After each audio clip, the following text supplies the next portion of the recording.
तो कहते जी कि पहले भी इसी तरह आते थे, लेकिन इस दफा फर्क ये हुआ कि अगर हमें पैगाम सही मिल जाता, यूनियन काउंसिल से हमें ये पैगाम मिल जाता कि ये जो तूफान आ रहा है ये सुनामी है, तो हमें तो यूनियन काउंसिल में एक्सपर्ट ने समझाया हुआ है, सुनामी हो तो उससे ऊपर जरा हमने जाना दरख्त के।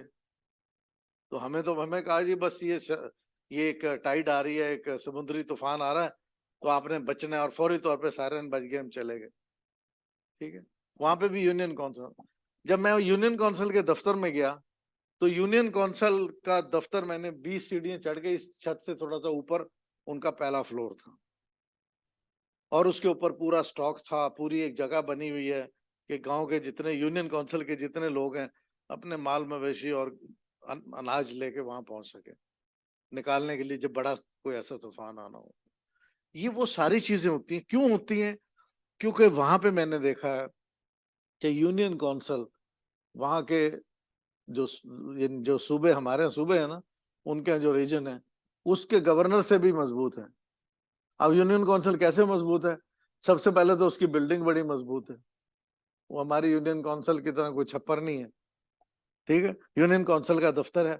फिर यूनियन काउंसिल को पता है कि कितने वार्ड हैं, कितने लोग यहाँ रहते हैं, और कितने लोगों को हम इस सतह पे बचा सकते हैं, और उसके लिए पैसा कितना चाहिए। वो जो सादिया ने आपको कहा ना, आप फाइनेंस कमेटियों में जाएं, नजर रखें पैसा कहाँ से आ रहा है, कैसे जा रहा है। तो आपने उस पर एक गहरी नजर रखनी। तो वहाँ यूनियन काउंसिल मजबूत है, तो वहाँ लोग, आप देखें कि एक साल में हजारों की तादाद में वहां पे समुद्री तूफान आते हैं, और वो लोग वहीं रहते हैं। ठीक है, तो इसका मतलब यूनियन काउंसिल मजबूत है, उसने वहां कम्युनिटीज को मजबूत किया हुआ है। ये वो शहरियों के साथ उनका एक रिश्ता है। अगर शहरियों से रिश्ता तोड़ देंगे लोकल लेवल पे, तो आप देखें कि बड़ी पार्टियां क्यों डिफेम हो जाती हैं। हर 5 साल के बाद लोग कहते हैं नहीं ये तो फारिग हैं, इन्होंने ये कर दिया, उन्होंने वो कर दिया। आप अपने मुकाम पे ले जाए, मुकामी सतह पे अगर आपका शहरी का से रिश्ता खत्म हो जाए, जो आम शहरी जो आपको इलेक्ट करके भेज रहे हैं उनके साथ आपके राब्ते ना हो, तो अगली दफा आप वहां से इलेक्शन लड़ेंगे तो मुश्किलात होंगी। उनको साथ लेके चलना मुकामी हुकूमत की खूबसूरती, मजबूती और जमहूरियत का दिफा है। क्योंकि जमहूरियत का दिफा टैंक नहीं करते, लोग करते हैं जो यूनियन काउंसिल के लेवल पे बैठे हैं। वहां से लीडरशिप इमर्ज होती है पूरी दुनिया में। जर्मनी में चांसलर तक जो लोग जाते हैं वो नीचे पहले काउंसलर होते हैं, उनकी तरबियत होती है, सियासी तरबियत होती है कि कैसे पॉलिटिकल पार्टीज में काम करना चाहिए। ये थोड़ा सा जरा बैकग्राउंड था, मैं आपको बताना चाह रहा था। अभी मुझसे पहले सादिया साहबा ने आपको कुछ चीजें बताई हैं, यूनियन काउंसिल, उसकी जिम्मेदारी हैं, और किस तरह उनका रोल क्या है, फाइनेंस में क्या रोल है। तो मैं चाहूंगा कि आप अपने अपनी सीट पे बैठ के उस पे हल्के हल्के से डिस्कशन कर लें। यहाँ लोग कम है तो यहाँ ज्यादा हो, कुछ लोग शिफ्ट हो जाए, कुछ उस मेज पे शिफ्ट हो जाए। आप 10 से 15 मिनट में कुछ 4-5 बड़ी बड़ी चीजें जो इन्होंने बताई हैं कि यूनियन काउंसिल क्या होती है, उसकी क्या जिम्मेदारी होती है, ताकि फिर मैं उससे आगे लेके आपको चलूं। ठीक है, आप उससे कनेक्ट करके आगे चलें। तो अब आपका टाइम शुरू हो रहा है, तो आप 10 मिनट में 5 मिनट डिस्कशन करें और 5 मिनट में पॉइंट्स लिख लें।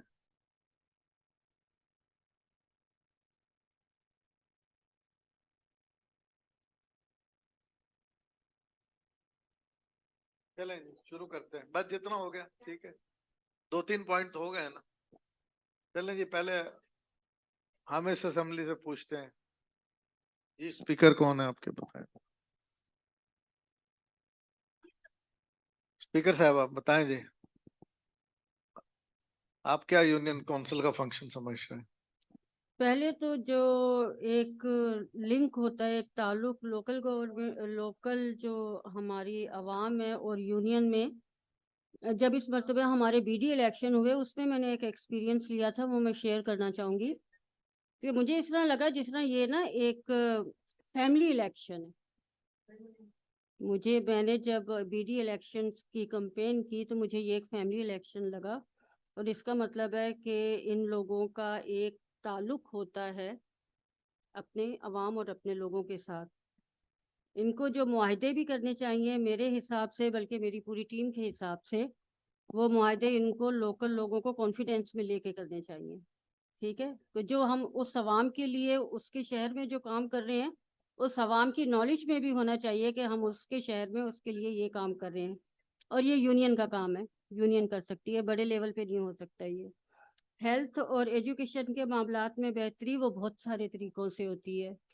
सिर्फ डॉक्टर आपने प्रोवाइड करके दे दिया, डिस्पेंसरी खोल दिया आपने, स्कूल बना के दे दिया आपने, अस्पताल, यहाँ पे इनफ नहीं हो जाता। उसको चलाने के लिए भी गुड वर्क चाहिए, जिसमें हमारी यूनियन रोल प्ले कर सकती है उसको गुड करने के लिए। कुदरती आफात के आने की सूरत में, अभी मैंने आपसे सीखा, बहुत अच्छा ये पॉइंट मुझे आपका लगा कि हम जो हमारी आवाम है उसको ऐसी गाइडलाइन दें, उसको ऐसी ट्रेनिंग दें कि हम तो उनके साथ खड़े हैं एज अ, जो है उन्होंने हमें वोट दिए और डिस्ट्रिक्ट काउंसिल तक हमको लेके आए, हमारे साथ रिलेटेड जो लोग हैं हम उनसे हेल्प भी लें, लेकिन वो जो नुकसान होना है उससे पहले की बचत के लिए हमें उनको गाइड करना है। Very good. नुकसान वाला पॉइंट तो बाद में है ना, हमने उनको टेंट देने हैं, हमने उनको राशन देना है एंड अदर फैसिलिटीज। तो सबसे पहले हमको उनको ये ट्रेनिंग देनी चाहिए। देखें, हर 2 साल 3 साल के बाद तो इन्हीं एरियाज में फ्लड आता है।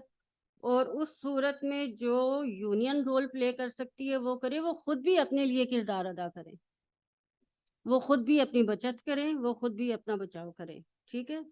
और जो 5वां मेरा पॉइंट है वो है सबसे मेन, रोड, रास्ते और एजुकेशन। एजुकेशन के लिए भी मेरा सेम है, आपने स्कूल की बिल्डिंग बना दी, आपने उनको टीचर भी प्रोवाइड करके दे दिए, आया वो टीचर ईमानदारी से अपने स्कूलों में आ रही है। हमारे इंटीरियर में ये बहुत बड़ा अलमिया है, जो हमारे विलेजेस हैं उनमें ये है कि आपने स्कूल भी बना दिया, आपने टीचर भी अपॉइंट कर दिए, वो टीचर अब 1 माह नहीं आ रहा, 2 माह नहीं आ रहा, तो हमारे जो गांव के लोग हैं वो इतने प्रेशराइज हैं कि वो इसकी कंप्लेन करने के लिए आगे नहीं जाते। ये अवेयरनेस उनमें हमको लानी है, बिल्कुल ठीक है। और हमने काफी हद तक ये काम किया भी है। जहां तक मैम ने कहा था ना कि हम अपनी कम्युनिटीज बनाएं, और उसके बाद कम्युनिटीज बनाने के बाद हम पैसे इकट्ठे करें और वो मदद के लिए लगाएं। मैं आपसे कहना चाहूंगी कि वाकई यहाँ पे आके हमें कहा था बहुत सारे लोगों ने कि हमें बहुत कुछ सीखने को मिलेगा। हम यहाँ तक महदूद थे कि हम लोग एनजीओ तो नहीं कह सकते, कि हम आपस में जो थोड़े बहुत फाइनेंशियली स्ट्रॉन्ग लोग थे, हम लोग पैसे जमा करते थे, पैसे जमा करके या किसी बच्ची की शादी के लिए कोई जहेज बनवा दिया हमने, या फिर हम लोग ये करते थे कोई गरीब है तो उसके घर हमने राशन पहुंचा दिया। उससे आगे की नॉलेज आज हमने आपने हमें इम्प्रूव की है, उस इससे आगे हम कभी गए नहीं थे। शुक्रिया। आपने कहा ना इससे आगे भी दुनिया है, वाकई हमारा जो सोच है वो महदूद थी, और हमारी दुनिया आई थिंक महदूद थी। हम इतना तो करते थे, किसी गरीब बच्ची की हम शादी करवा देते थे, किसी गरीब के घर राशन पहुंचा दिया, इससे आगे वाकई हम लोग कुछ भी नहीं कर रहे थे। स्कूलों की जहाँ तक बात है, बहुत सारे स्कूल हैं जो डैमेज कंडीशन में है। अगर हमारे यूसी मेंबरान अपने आप के साथ ही सच्चे हो जाएं तो हमारे ये मसाइल काफ़ी तरीके से हल हो सकते हैं। और मैं आपको बताऊं, डिस्ट्रिक्ट बदीन की जो लेडीज़ विंग है उसने बहुत प्रेजेंट रोल प्ले किया है, बहुत पॉजिटिव रोल प्ले किया है इस चीज़ में। इवन हम लोगों ने ये हमारे साथ थी, हम गए तो वहाँ पे एक टीचर थे जो कंटिन्यू एब्सेंट रहते थे। तो जब हमने उन लोगों से पूछा कि ये टीचर कंटिन्यू एब्सेंट रहते हैं और आप इनकी कंप्लेन क्यों नहीं करते, तो उन्होंने उस टीचर की सेल्फ डिफेंस करने की कोशिश की। तो मैंने उनको समझाया, मैंने कहा देखें, एक टीचर नहीं आएगा तो 100 बच्चा उससे मुतासिर होगा। Thank you. आपके सारे पॉइंट बहुत वैलिड हैं। खासतौर पे इन्होंने मुकामी सतह पे ये कहा कि वहाँ पे हेल्थ, एजुकेशन, बेसिक इंफ्रास्ट्रक्चर, पानी, उनकी जरूरतें हैं, और वो सिर्फ जरूरतों की हद तक पूरा नहीं करना, उसकी अकाउंटेबिलिटी भी करनी है। तो बहुत शुक्रिया। और फिर इन्होंने डिजास्टर का पॉइंट ऐड किया जो बहुत फंडामेंटल है। मैडम बहुत शुक्रिया जी। अब आप जी, मैं ये बताना चाहूंगी कि मुख्तसर रखिएगा जी क्योंकि जी, फिर कुछ और यूनियन चीजें भी काउंसिल जो होती है ना, अब तो शहरों में यूनियन काउंसिल खत्म कर दी गई है। वार्ड होते हैं वहां पर, हर अलग अलग वार्ड होता है। शहर में तो सहूलियत होती हैं, सहूलियत, लेकिन यूनियन काउंसिल जो गांव की होती है उसमें एक यूसी में 10 देह आती हैं। हर डे में 10-10 गांव आते हैं। तो इस वजह से जो गवर्नमेंट ने किया है ना कि 5 किलोमीटर पे एक स्कूल होता है, फिर 5 किलोमीटर के आगे पीछे उस साइड से सारे बच्चे उसी स्कूल में पढ़ते हैं। अब वहां पर ऐसा होता है कि गांव में ये है कि इतनी रोड रास्ते नहीं है, गाड़ियां नहीं होती कि बाहर से टीचर आ जाए। अगर लोकल टीचर है तो ठीक है, अगर नहीं है तो वहां पर एक तो रोड का मसला है, रोड सही नहीं है, गाड़ियां आती नहीं है, और गरीब लोग जो होते हैं ना। मैडम मसाइल नहीं, मसाइल का ये सेशन नहीं, ये सेशन है कि आप चेयर हैं, जी यूनियन काउंसिल को क्या करना चाहिए, अच्छा ठीक दूसरे है, क्या करेंगे वो मुतालबा ठीक है नहीं। ठीक है। आप बताएं कि अच्छा, आपको ये इख्तियार मिल गया है, हमें आप मिल मुझे आप क्या करेंगे, यूनियन काउंसिल क्या होगी? यूनियन काउंसिल के एक तो बाउंड्री वाल नहीं होती वो लगानी है, फर्नीचर, पानी, और हमें ये देखना है कि आया टीचर आ रही है कि नहीं आ रही है। स्कूल ओताक तो नहीं है, स्कूल में मवेशी तो नहीं रखे हैं, बच्चे पढ़ते हैं कि नहीं, हमें इस पॉइंट को नोट करना है। और मकामी लोग जो हैं उनके साथ मिलके हमें उनकी हाजिरी को जरूरी बनाना है और टीचर को हाजिर करना है। एक तो ये हो गया मसला। दूसरा ये है कि हेल्थ की जो सहूलतें होती है ना, गांव में नहीं होती। BHU जो बने हुए होते हैं वहां पर भी डॉक्टर्स नहीं होते हैं, कोई डिस्पेंसर आ जाता है। तो उसके लिए भी हमें कोशिश करनी चाहिए कि हम किसी डॉक्टर को, अगर बड़ा गांव है, बड़ी UC है, तो वहां पर एक हॉस्पिटल होना चाहिए जिसमें हम लोग एक डॉक्टर को, एक एम्बुलेंस को और दवाइयों को जरूर वहां पर मुहैया करना चाहिए। उसके लिए हमें जद्दोजहद करनी चाहिए, कोशिश करनी चाहिए कि जो औरतें डिलीवरी के वक्त मर जाती हैं तो उनके लिए खुसूसन अस्पताल में फीमेल का ऐसा इंतजाम होना चाहिए। और तीसरा ये पानी का मसला है, तो वहां पर नहरें हैं और लोग ज्यादातर हैंडपंप लगाते हैं, तो पानी और बिजली जिस गांव में नहीं है वहां पर हमें, हम लोगों को चाहिए कि उन लोगों को बिजली मुहैया करके दें ताकि वो आसानी से जिंदगी गुजार सकें। चलें, बहुत शुक्रिया। कुछ चीजें दूसरी ऐसी हैं जो एक बात ऐसी जी मुझे बतानी थी, ये मैं इसलिए कह रही हूँ कि मेरी बहन टीचर है, तो वहां पर ना ये USA वालों का प्रोग्राम था कि ये ऑयल के डब्बे देते थे बच्चों को। और वो औरत प्राइमरी स्कूल में बच्चों को उस घी की वजह से 5 साल तक 5वीं क्लास में रखा। लड़की मैट्रिक में होती, वो 5 साल में 5 क्लास में थी। फिर मेरी बहन ने बड़ी मुश्किलों से झूठ वूठ बोल के कहा कि दो दो डब्बे मिलेंगे आपको अगर आप बच्ची को 5वीं पास करवाएंगी। वो खुद ही टीचर को कहती थी मेरी बच्ची को फेल कर दो ताकि वो ना इसको घी के डब्बे मिले। तो इतनी गुर्बत है हमारे यहाँ, तो इसके लिए हमें कोशिश करनी चाहिए कि बच्चों को पढ़ाना चाहिए और उसके लिए हम खुद कोशिश करें। बहुत शुक्रिया। चलें जी, क्विकली आप भी बता दें।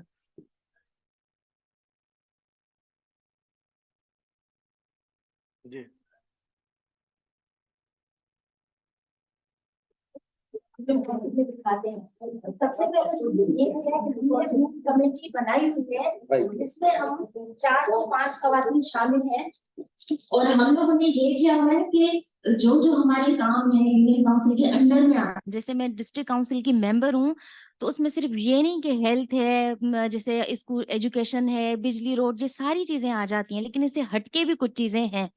अब जैसे फ्लड आया और उसके बाद के जो मसले थे हमारे उसमें 4 गांव ऐसे हैं जिसमें वाटर सप्लाई की जो लाइन है वो टूट चुकी है। अब ये काम तो मैं करवा सकती हूँ ना, क्योंकि ये मेरे बस में है, ये मेरे अंडर है ये सारी चीजें। तो अब हम लोग उस पे उनका, जैसे हमें भी बजट सेशन हुआ है, कल ही हमारा बजट सेशन हुआ है, और उसमें हम लोगों ने ये सारी चीजें रखी हुई हैं कि हम उनको ये सारा काम करवा के देंगे। और हमने ये भी एक चीज रखी है कि अगर हम 4 लोगों की कमेटी बनाई है मैंने, अगर मैं वहां पे अवेलेबल नहीं हूँ, मकामी लोग जो हैं, जो मुझसे राब्ते में हैं, जो मुझे जानते हैं, मेरी जो टीम के लोग हैं, अगर मैं अवेलेबल नहीं हूं तो वो उनके पास जाते हैं। ये उनकी आसानी है कि मकामी लोग एक दूसरे से, एक तो कम्युनिकेशन उनका मेरे साथ बहुत जैसे स्ट्रांग है, और दूसरी बात ये कि हमारे यहाँ ये हम अपने तरफ से काम कर रहे हैं, ये नहीं कि कोई हमें उसके लिए बजट मिलता है यूनियन काउंसिल से या कुछ भी। हमें जो अपना बजट है वही पूरा नहीं मिलता कि हम आगे उसके लिए कोई काम कर सकें। कमेटीज तो बनती है हमारे पास पर कोई काम नहीं होता। हम लोगों ने जो अभी अपने बलबूते पे काम किया है, यही हम लोग जो आपके सेशन उसमें मुख्तलिफ ट्रेनिंग्स हम लोग लेते हैं, या काफ़ी NGOs में हम लोग वॉलंटियरली काम भी कर रहे हैं, उससे हमने एक ये जो अभी हमारा नेक्स्ट वीक में हम लोग करेंगे अपने गांव में, वोटर एजुकेशन पे काम कर रहे हैं हम लोग, कि हमारे जो वोटर्स हैं उनको ये पता नहीं है कि हमारा बुनियादी हक क्या है। वो बेचारे वोट तो दे देते हैं हमें, कभी प्रेशराइज होकर, कभी खुशी से, कभी किसी तरह से वोट तो दे देते हैं वो लोग हमें, पर उन्हें ये नहीं पता होता कि हमारे बेसिक राइट्स क्या हैं, कि उनमें इतनी जुर्रत हो, उन्हें ये समझ होनी चाहिए कि हम जिसको वोट दे रहे हैं तो उससे हम सवाल भी तो करें। कि भाई उनको तो ये पता है कि मुझे आज डॉक्टर नहीं आया डिस्पेंसरी में, तो मैं जाऊं बाजी के पास, उसको बोलूं कि भाई आप उसको फोन करें कि वो आ जाए। कोई टीचर नहीं आया, भाई उसको आप बोलें वो आ जाए। मुझे फ्री दवाई चाहिए, मेरे बच्चे को किताब चाहिए। इसके अलावा बहुत सारी चीजें हैं जिसकी हमें खुद अब नॉलेज मिली है कि हमें ये सारी चीजें करनी है। तो इंशाल्लाह ताला हम लोग जो अपने उस पे काम कर रहे हैं यूसी लेवल पे, अपने डिस्ट्रिक्ट पे भी हम लोग ये कर रहे हैं। वोटर एजुकेशन पे हम लोगों ने भी बहुत सारा जो है ना वो शुरू किया है काम। Thank you. 2-3 चीजें जो ना इन्होंने बहुत इंपॉर्टेंट बताई हैं, वो जरा सोचने की हैं। एक तो वोटर एजुकेशन की बात की, दूसरा इन्होंने जो एक बात की कि बजट नहीं होता। तो मैं अभी आपको बताऊंगा कि पैसे कैसे निकलवाए जाते हैं और कहाँ से निकलवाए जाते हैं। क्योंकि जाहिर है कि वो हर बंदा कहता है कि जी मैं जरा मदीने की ज़ियारत करने जाऊं, लेकिन वो बगैर पैसे नहीं होती है। अभी जितनी बातें आपने की ये सारी बिल्कुल जेन्युइन है। और ये मसाइल के तौर पे आपने ज्यादातर लिया कि जी आप मसाइल को समझने लगे हैं। मसाइल जी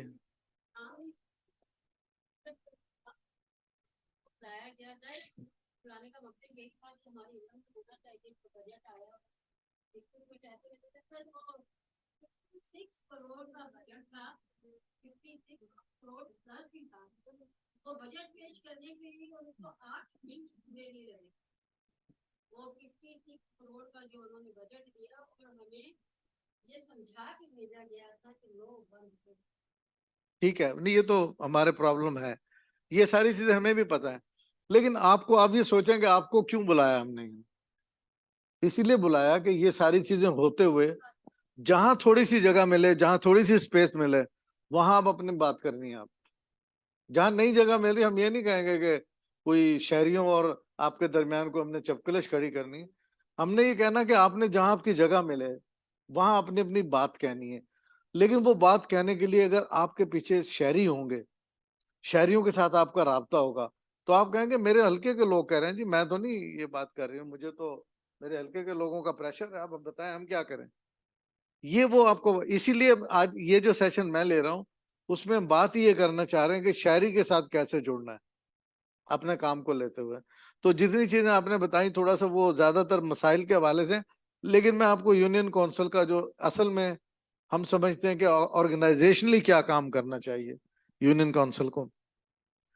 सबसे पहले तो आपने जो भी गवर्नमेंट के ऑफिसर काम कर रहे हैं लोकल गवर्नमेंट में आपके इलाके में, उनकी आपने मॉनिटरिंग करनी है। जैसे आपने टीचर्स का कहा, जैसे आपने डिस्पेंसरी में लोग नहीं आ रहे, जो लोकल फंक्शनरी हैं उन पे नजर रखनी है।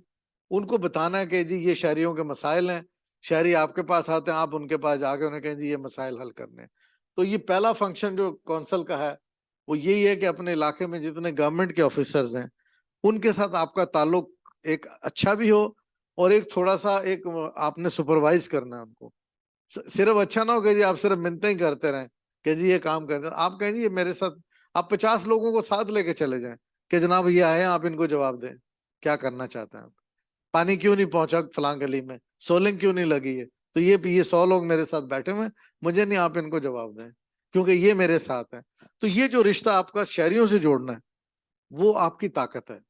अगर आप शहरियों से नहीं जुड़ेंगे तो इसका मतलब है कि यूनियन काउंसिल, मुकामी सतह की हुकूमतें, जिनके बारे में हम जैसे लोगों का ख्याल है कि ये सबसे बड़ा मजबूत यूनिट होना चाहिए जमहूरियत के लिए, किसी भी मुल्क की जमहूरियत।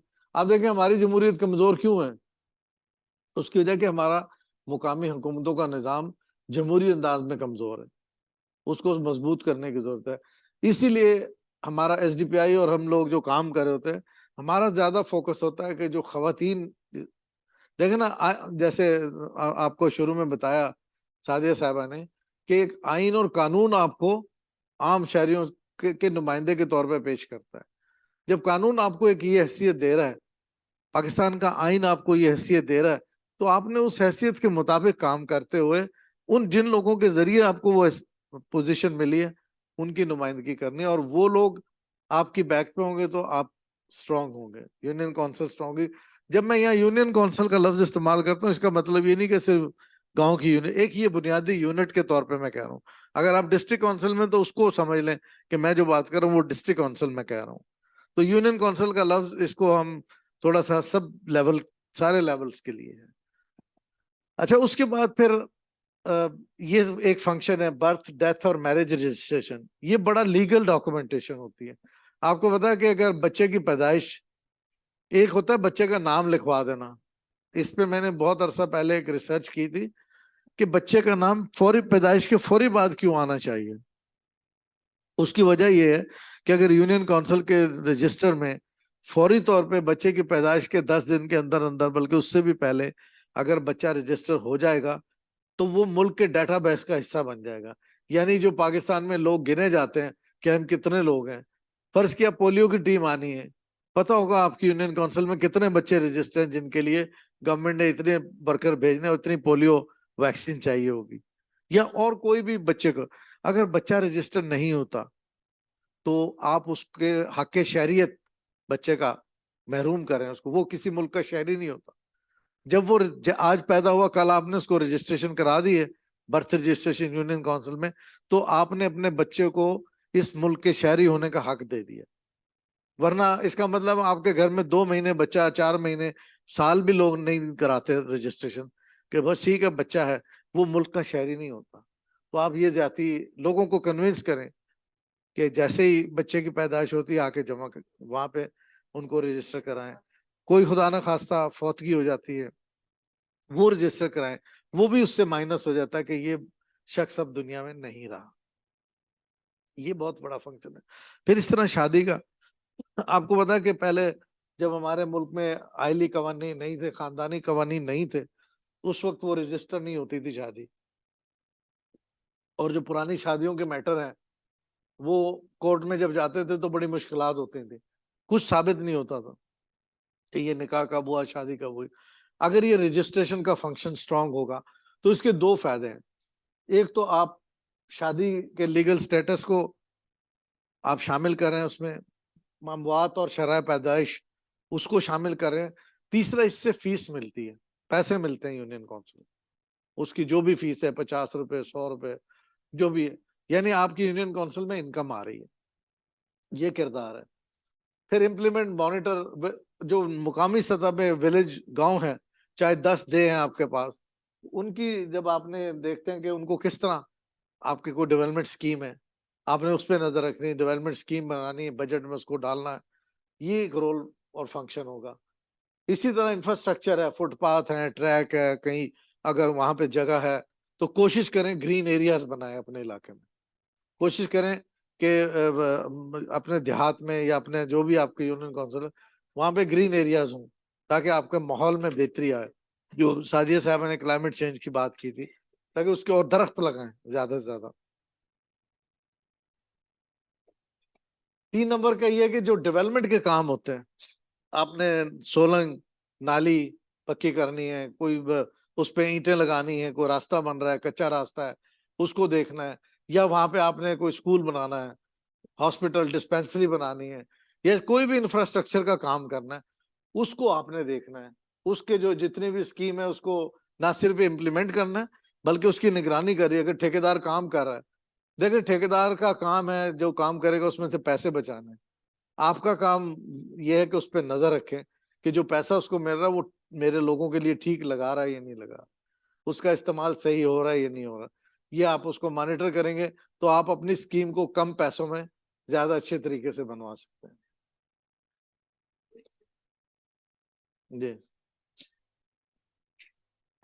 जी, ये नजर रखना, ये यूनियन काउंसिल का काम है। ठीक है। इसी तरह इंफ्रास्ट्रक्चर जब ये बन जाता है, जैसे कोई अगर छोटी सी पुली है, कोई खाला जा रहा है, नहर जा रही है, उस पे आपने मुकामी सतह पे पुल बना दिया, आप देखें वो पुल इतना मजबूत हो कि बाद में आप उस इंफ्रास्ट्रक्चर को गौर से देखें। फिर आप खास तौर पे आजकल जैसे अभी फ्लड के बाद जो भी आपके इलाके में तरक्याती काम हो रहे हैं, चाहे वो आपका एमएनए करवा रहा है या एमपीए करवा रहा है या आप अपने बजट से करें, उस पे नजर रखें कि वो पहले से ठीक बन रहा है या नहीं। ऐसा तो नहीं कि फिर वो ऐसा बन रहा है और दोबारा फ्लड आएगा तो वो बह जाएगा। उसको थोड़ा सा कोशिश करें, कोई स्कूल बन रहा है, डिस्पेंसरी, उसको थोड़ा ऊंचा प्लेटफॉर्म बन के उसको बनवाएं ताकि वो डिजास्टर से बच सके। ये आपने नजर रखनी है अपनी स्कीम पे। अगर पैसे कम है तो उनको कहें जी बजट रिवाइज करें, क्योंकि हम नहीं चाहते कि यहाँ जहाँ स्कूल था वहीं वैसा ही बना दें और फिर फ्लड आए तो बच्चे वहां पानी में हो। लिहाजा इसको ऊंचा प्लेटफॉर्म करके बनाए। तो ये बिल्ड बैक बेटर का जो कॉन्सेप्ट है कि अब हर आने वाला जो प्रोजेक्ट है उसको पिछले से बेहतर बनाए ताकि आइंदा आने वाली नस्लें जो हैं उनके लिए उसको हम सस्टेनेबल बना सकें। ठीक है, ये आपने जहन में ये सोच रखनी है, बिल्कुल वैसा नहीं बनाना जैसा था। आप कहेंगे ये वैसा जैसा था वो तो हो गया, अब मुझे चाहिए ऐसा चाहिए जिसमें हमारे गांव के बच्चों का मुस्तकबिल महफूज हो। पानी का अगर कहीं लगा रहे हैं तो इस तरह का लगाएं कि पानी जाया ना होने पाए, क्योंकि आइंदा नस्लों के लिए पानी बचाना है हमने। हम तो चले जाएंगे, एक नस्ल दो नस्ल हमसे पहले गई, बाद में भी चले जाएंगे, लेकिन हम पाकिस्तान में पानी की इतनी कमी होती जा रही है, हम अपना क्या रास्ता बना के जा रहे हैं। अगर हम वहाँ पानी की ऐसी स्कीमें बनाएं कि कम से कम पानी जाया हो, और जो पानी यानी जो सीवरेज का पानी है, सीवरेज लाइन के अलावा घर से और भी पानी आता है, हम उसकी 2 लाइन अगर हमारे पास बजट हो, या हमारे पास कुछ लोग ऐसे होते हैं जो अपनी मुखैर हजरात, वो कहते हैं जी हम कुछ पैसा दे देते हैं, जैसे मैडम आप कह रहे थे, वो आप चूंकि उनको कन्विंस कर सकते हैं। उनको आप बताएंगे जी ये पानी की 2 नालियां हम निकालना चाहते हैं, एक में गटर का पानी जो जाया हो जाए, एक जो आम पानी आ रहा है, ठीक है, उसको हम चाहते हैं कि ये पानी को साफ करके दोबारा पौधों के लिए इस्तेमाल कर लें और ग्रीनरी लगाएं। फिर बारिश होती है, रेन हार्वेस्टिंग का काम, ये जो डेवलपमेंट स्कीम है, ये जो मेन इंफ्रास्ट्रक्चर मैं इनका बता रहा हूँ कि आप ऐसा भी कर सकते हैं कि फर्ज के आप एक स्कूल जो गिरा है उसकी इमारत दोबारा बननी है, आप उसके ऊपर एक ऐसा सिस्टम लगा दें कि उसकी छत से जो पानी नीचे आए उसके साथ पाइप लगे और पाइप से किसी ड्रेन पानी बजाय जाया हो जाए उसको आप जमा कर सकते हैं। और जो जितनी कच्ची जमीन उसके साथ छोड़ेंगे वो पानी सीप करके वाटर लेवल आपका जो नीचे जेरे जमीन पानी है उसको ऊपर रख सकता है। ये सारी डेवलपमेंट स्कीमें जो हैं वो अगर आपको पता होगा तो आप इस तरह की बनवाएंगे, वरना तो ठेकेदार कहेगा जी बस ठीक है ईंट के ऊपर ईंट रखी और चले गए। आप कहेंगे नहीं, ये अगर अगर खुदा न खासा जल्जला आ जाए या कोई फ्लड आ जाए फिर हमारे लोग तो फिर सड़क पे होंगे। ये सारी नजर रखनी है आप, ये आपके फंक्शन में शामिल है। अच्छा, फिर जो आप देखें कि बहुत सारे ऐसी चीजें होती जगह होती हैं जो कि यूनियन काउंसिल और लोगों की मुश्तरका मलकियत होती हैं। कोई ईदगाह है, मस्जिद है, स्कूल है, मंदिर है, कहीं अगर क्रिश्चियन कम्युनिटी भी है तो चर्च है। तो आपने सबको महफूज बनाना है और देखना है कि जो जितनी कामन चाहिए, प्ले ग्राउंड है, कोई सड़क है, कोई उसको नुकसान ना पहुंचाए। आपने उसकी मॉनिटरिंग करनी है, उस पर नजर रखनी। ठीक है, ये वाला पॉइंट मैं आप लोगों को। इसी तरह फिर जो इलाके की जितनी भी तरक्याती जरूरतें हैं, अच्छा ये मैं साथ साथ क्यों इसलिए बता रहा हूँ कि ये हमने डेवलप कर रही है स्कीमें, नई सोच के साथ करें और फिर उस पर नजर रखनी है, और उसके बाद मुस्तकबिल के लिए नजर रखनी कि आइंदा आने वाले अरसे में हमारी आबादी कितनी होगी गांव की, या 10 गांव की, 10 देह की, उनको हमें क्या चीज चाहिए होगी अगले 10 सालों में।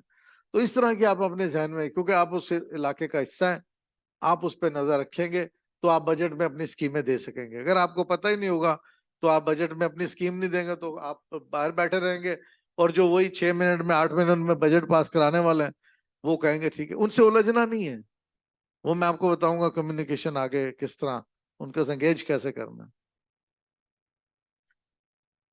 इसी तरह ये एरिया ये जो एक सब्जेक्ट है ये बहुत इंपॉर्टेंट है कि पानी गांव के अंदर पानी का एक इशू है। फिर ये कि चरागाहें हैं, आप देखें ना देहात के अंदर तो हर किसी ने 5 बकरी रखी हुई है, किसी ने कुछ चीजें, जो आपके कॉन्स्टिट्यूएंट्स हैं जो आपको वोट देते हैं उनकी गुजर बौकात में बहुत सारी ऐसी चीजें होती हैं। आप उनके लिए देखें, आप सिर्फ देखें, मैं आपको बताऊं जिंदगी सिर्फ हमारी नहीं है, इंसानों की नहीं है जिंदगी, सिर्फ चरिंद परिंद की भी जिंदगी है। आपकी जिम्मेदारी भी उन पे आती है। आपके इलाके में अगर मुख्तलिफ तरह के दरख्त होंगे, फलदार दरख्त होंगे, तो उस पे चिड़ियां चहचहाएंगी, उस पे बुलबुलें आएंगी, परिंदे आएंगे। ये इकोसिस्टम है, कायनात का एक निजाम है। आप उनको देख के खुश होंगे। अगर आप दरख्त कट जाएंगे, वो सब लोग उड़ जाएंगे और मर जाएंगे। तो इकोसिस्टम को पे नजर रखना, जानवरों पे, अपने इलाके के जो जानवर हैं, अगर आप कहें जी बस गंदम ही उगाते रहे जो हमने खानी है, भाई चारा भी तो उगाना है ना। कोई ऐसे ग्रेजिंग, कोई ऐसे प्लॉट खाली रखें जिसमें कि यूनियन काउंसिल ने लगाया जी ये चारा है, जो जिसके जानवर है वो यहाँ छोड़ दे सब। तो इस तरह की। फिर पानी के कुछ ऐसे रिसोर्सेज, जरूरी नहीं कि हर एक के घर तक पानी की नीचे सतह में पानी का हो, तो आप वहां पे कोई ऐसा पूल बना सकते हैं यूनियन काउंसिल में कि ट्यूबवेल एक यूनियन काउंसिल में लगा हुआ है, वो आपको वहां पे एक फिल्ट्रेशन प्लांट भी आपने लगा दिया है, लोग वहां से पीने का साफ पानी घरों में भर के ले जाएं, बजाय वो नहरों का ये गंदा पानी पिए। ये जो जिसको कहते हैं ना मुश्तरका, यानी लोगों के मुफाद की चीजें जो यूनियन काउंसिल को करनी चाहिए, जो यूनियन काउंसिल का फंक्शन है, तो ये आप इस पे नजर रखें। फिर इससे और आगे बढ़ के एनुअल बजट, वो बहुत इंपॉर्टेंट चीज है। अगर आपको ये सारी चीजों का आइडिया होगा तो आपको पता है कि बजट बनने का काम पाकिस्तान में जनवरी और फरवरी में शुरू हो जाता है। जो जून में बजट पास होते हैं ना, मरकजी सूबों का, डिस्ट्रिक्ट का, फिर यूनियन काउंसिल, जनवरी में स्कीमें बनना शुरू हो जाती हैं। आप पहले से उस पर काम करें, अपनी स्कीमें बनाएं, और हर स्कीम समझ लें कि आपने उसको ना, जैसे कोई मार्केट में आप जाते हैं ना दुकानदार के पास, वो कहता है बाजी ये कपड़ा बड़ा जबरदस्त है, ये तो आप ले ही ले। आप भला लेने एक जाते हैं, वो आपको 5 कपड़े बेच देता है। आपको पता है ना, कई बड़े जूतियां लेने जाते हैं, कुछ और लेने जाते हैं। वो आपने भी उसी तरह अपनी स्कीम को बेचना है कि इसके बड़े फायदे हैं, ये मेरे लोगों को फायदा होगा, फ्यूचर में इतने बच्चों को, इतनी खवातीन को प्रोटेक्शन मिलेगी। आप वहां पे अपनी यूनियन काउंसिल में एक कॉमन प्रोटेक्टिव एरिया बना सकते हैं, औरतों के लिए और बच्चों के लिए महफूज जगह। जैसे मैंने कहा कि आप जानवरों के लिए, चिरन परिंद के लिए भी जगह रखें, इंसानों के लिए रखें। वहां पे एक ऐसा सेंटर बना लें जहाँ खवातीन, बच्चे आए और बड़े महफूज तरीके से वो अपना थोड़ा सा दिन का टाइम पास करें। उनको भले वहां कुछ हुनर भी सिखा दें। ये सोच होती है। इस तरह की स्कीमें बनाते रहें, वो स्कीमें फिर आप बजट में अप्रूव करा सकते हैं। अच्छा, ये सारा काम आप उस वक्त कर सकेंगे जब शहरियों के साथ आपका रिश्ता मजबूत होगा, वो आपकी बजट स्कीमों का हिस्सा होंगे। आप ये ना समझे कि हम काउंसलर हैं या चेयरपर्सन हैं, हमारे जहन में जो स्कीम है वही है। उनसे पूछे लोगों से अपने कि आप बताएं जी क्या स्कीम है, वो शहरी आपको बताएंगे। जिस तरह की बातें मैंने ये बताई आपको, कि आपको कौन रोकता है? कोई कहेगा आपको कि जी यहाँ पे चरागाह ना बनाएं? बकरियां तो सबकी होंगी, गाय सबकी होंगी, मुर्गियां होंगी, कौन कहेगा आपको कि ना बने? वो खुश होंगे। और कायनात में जब आप सारे माहौल को खूबसूरती दे रहे हैं, तो इस पे आपके घर वाले, रिश्तेदार सारे तो खुश होंगे, ऊपर वाला भी खुश होगा। ठीक है, ये सारी चीजें आपको कोई मना नहीं करता, लेकिन हम क्यों नहीं करते? एक तो हमें खुद पता नहीं होता, दूसरे हमारे पीछे प्रेशर नहीं होता शहरियों का।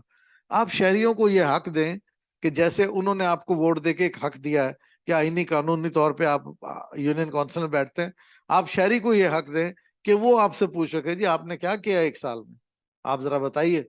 आप कहें जी मैं बिल्कुल जवाब दूं, आप आए बैठे, ये मैंने अपना काम किया है, ये मैं शायद नहीं कर सकी, आप बताएं इसको बेहतर कैसे कर सकते हैं।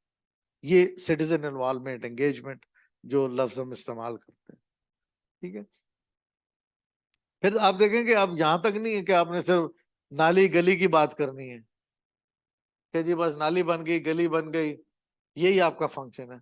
आपका फंक्शन है कि अपने इलाके की जो इक्तसादी सूरत हाल है, फर्ज किया वहां पे आप, जैसे मैंने कहा, आप एक सेंटर बना देते हैं खवातीन का, वहां पे उनको हुनर सिखाते हैं।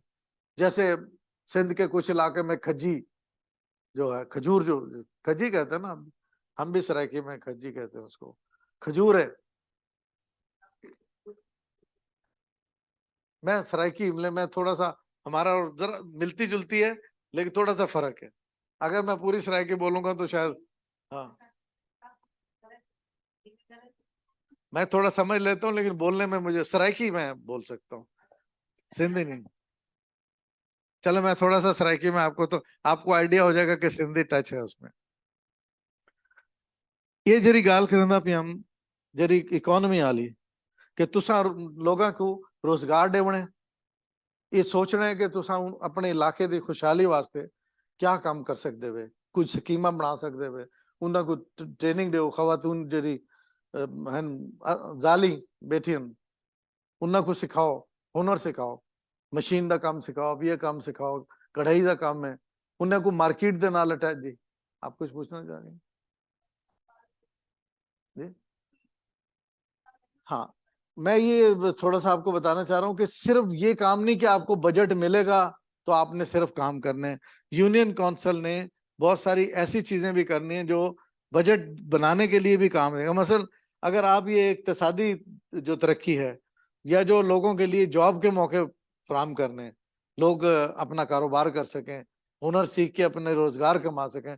अब जब रोजगार होगा तो आप मुकामी सतह पे उन पर टैक्स भी लगा सकते हैं कि जी अगर आपने कोई खड्डी लगाई है, इतना कपड़ा अगर आप बेच रहे हैं तो आप थोड़ा सा यूनियन काउंसिल को भी दे दें, तो आप यूनियन काउंसिल की इनकम में भी इजाफा करें और अपने लोगों की इनकम में इजाफा। जॉब देने का मतलब ये नहीं कि वहां पे एक छोटी सी यूनियन काउंसिल में हम किसी को डीसी लगा लेंगे, लेकिन मतलब कहने का ये कि हम उनके लिए एक अच्छा माहौल पैदा कर दे कि वो चंद 100 या 1000 रुपए कमाने की पोजीशन में हो। और अगर पैसे का, जब पैसे की हमेशा एक खूबी होती है कि जब ये सर्कुलेट करता है, सर्कल में आता है, फर्ज क्या मेरे पास 200 रुपए हैं, मैं उसको कहता हूँ कि जी चले हम इसकी कुछ मुर्गियां ला के ना 5 लोग काम शुरू कर देते हैं, उससे हम अंडे बेचना शुरू करते हैं, कोई और काम शुरू कर देते हैं, आप छोटे लेवल पे वहां उनको दे देते हैं। अब वो पैसा सर्कुलेट हो गया, वो आगे जाके किसी से टाइम पे 300 हो जाएगा, 400 हो जाएगा। इस तरह इसका स्केल बढ़ा दें कि 5 लाख लगा दिए तो 20 लाख हो जाएगा। ठीक है, तो कहीं ना कहीं से हमने शुरू करना है। और ये सबसे बड़ा काम यही होता है कि हम सब बैठे सिर्फ ये रहते हैं कि जी बजट आएगा, बजट के मुताबिक स्कीमें होंगी। तो यहाँ पे शहरी आपके लिए जब आप होते हैं तो वो कहते हैं जी कि जी हमारे बच्चे ने मैट्रिक कर लिया, कि जी अभी नौकरी दिलवाएं। अब मैट्रिक या एफए या बीए या एमए को आप कितने लोगों को नौकरी दिलवा सकते हैं? ठीक है, आप अच्छे एक बड़ी फैमिली से हैं, आप इलेक्टेड हैं, आप किसी को कह के छोटा मोटा तो करा सकते हैं, सबको नौकरी नहीं, लेकिन सबको आप पांव पे खड़ा कर सकते हैं मुकामी सतह पे कुछ कारोबार की स्कीमें चला के। ये आपका फंक्शन है। और डिस्ट्रिक्ट लेवल पे जो तरक्याती काम हो रहे हैं, अगर आपने अच्छी स्कीमें बनाई तो आप अपने प्रोजेक्ट को देखिए, प्रोजेक्ट दो तरह के हो सकते हैं। एक तो प्रोजेक्ट ये है कि शहरी आपको कहते हैं, सिटीजन जो आपके वोटर हैं वो आपको कहते हैं ये स्कीम है, आप यूनियन काउंसिल के बजट से कर दें। वो स्कीम आप जिला काउंसिल में से भी करवा सकते हैं। थोड़ा सा उसको फर्क सिर्फ ये होगा कि आप उसमें ये काम करें, अपनी यूनियन काउंसिल और दूसरी यूनियन काउंसिल से बात करें, उनके चेयरपर्सन से, कि देखें जी ये जो सड़क है शहर तक जाना है, हम 5 यूनियन काउंसिलें भी रास्ते में आती हैं, पांचों के चेयरपर्सन, डिप्टी चेयर और काउंसलर मिलके जिला के पास चले जाते हैं कि जी आपके पास बजट ज्यादा है, तो बजाय इसके कि हम अपने गांव या यूनियन काउंसिल में थोड़ी सी सड़क बनाएं, ये पूरी सड़क बना दें, शहर के साथ लिंक कर दें। ये भी कर सकते हैं, अपनी स्कीमें डिस्ट्रिक्ट में भी डाल सकते हैं। तो ये वो फंक्शन है जो यूनियन काउंसिल्स कर सकती हैं। तो मेरा ख्याल है कि ये थोड़ी सी समरी मैंने यहाँ ये दे दी जो सादिया बलोच साहबा ने बताई, जो आप लोगों ने बताई। तो अब आपको कुछ आइडिया होगा कि यूनियन काउंसिल में आप क्या क्या कर सकते हैं। जी अब मैं आपको रिसोर्सेज की तरफ लेके चलते हैं। कुछ तो मैंने पिछली उसमें आपको बताया कि किस तरह आप अपने जी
बिल्कुल ठीक है। अभी अब ये जो है ना, इसमें हम यही बात करेंगे।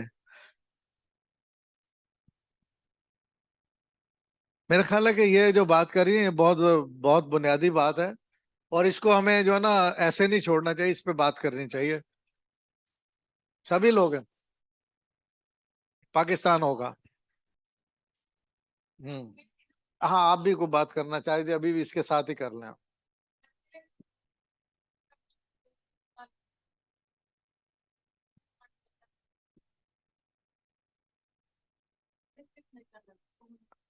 अब ये जो आप सेंटर की बात कर रहे हैं, तो हमारी जो कम्युनिटी है, हमारे जो गांव है, उन लोगों की डिमांड थी कि जो है आप ऐसे सेंटर कायम करें जिससे अगर हमारी बच्चियों को स्पेशल तो नहीं मिली, हमने दूध पढ़ाया, और हमारी जो बच्चियां हैं वो सिलाई या हुनर का काम जो है सीख सके।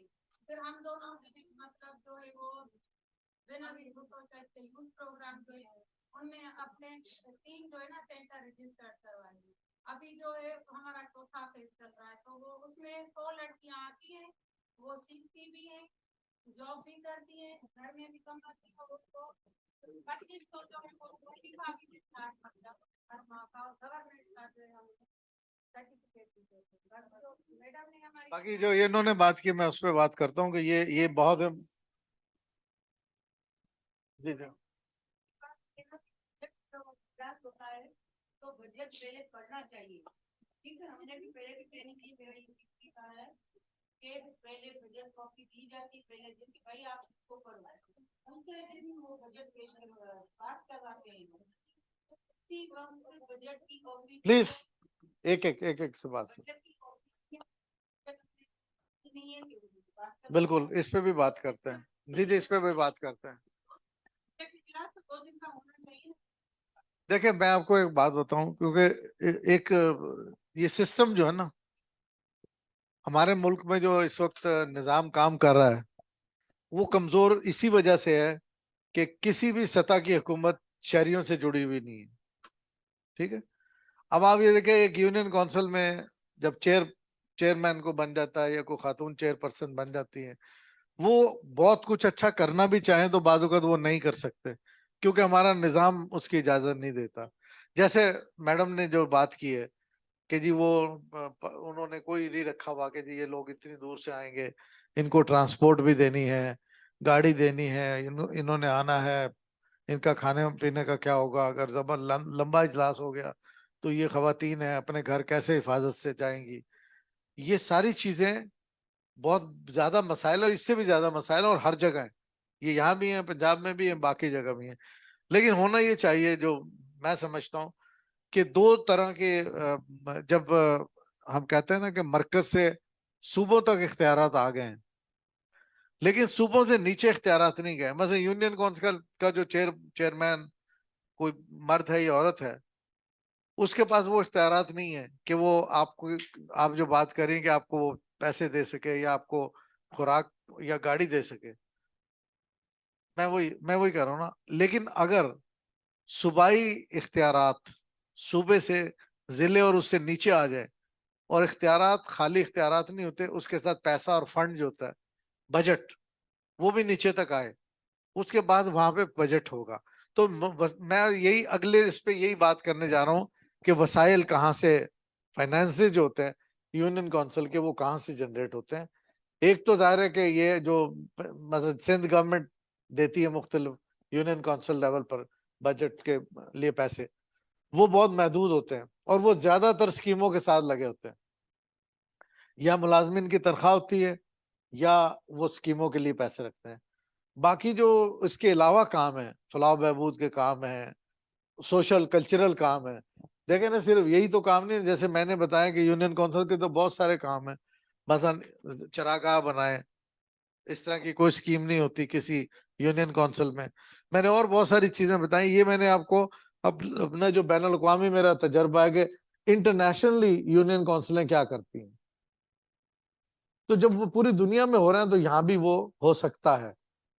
कैसे हो सकता है जी, एज सिटीजन भी कर सकते हैं। अब मैं उधर आ रहा हूँ कि जो वसाइल हैं, एक तो वो पैसा है जो वहां से नहीं आ रहा, नीचे सूबे से आ रहा है, सिर्फ स्कीमों के लिए और तनख्वाहों के लिए आ रहा है।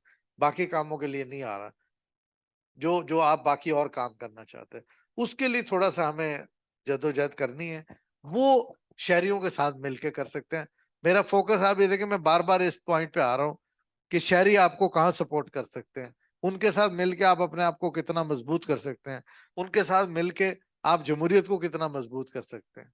ये सारा फोकस ध्यान में रखें, और ये भी ध्यान में रखें कि जो जितनी बातें आपने बताई हैं, ये सारी जिस सूबे में भी हम जाते हैं, वहां के बहन भाई सारे इसी तरह के मसाइल का शिकार हैं, सब बताते हैं। और उसकी वजह कि हमारा जो निज़ाम है उसमें ये चीज मौजूद है, वो ये चीजें हल करने की सलाहियत नहीं रखता, इसलिए कि वो निज़ाम लोगों से कटा हुआ है।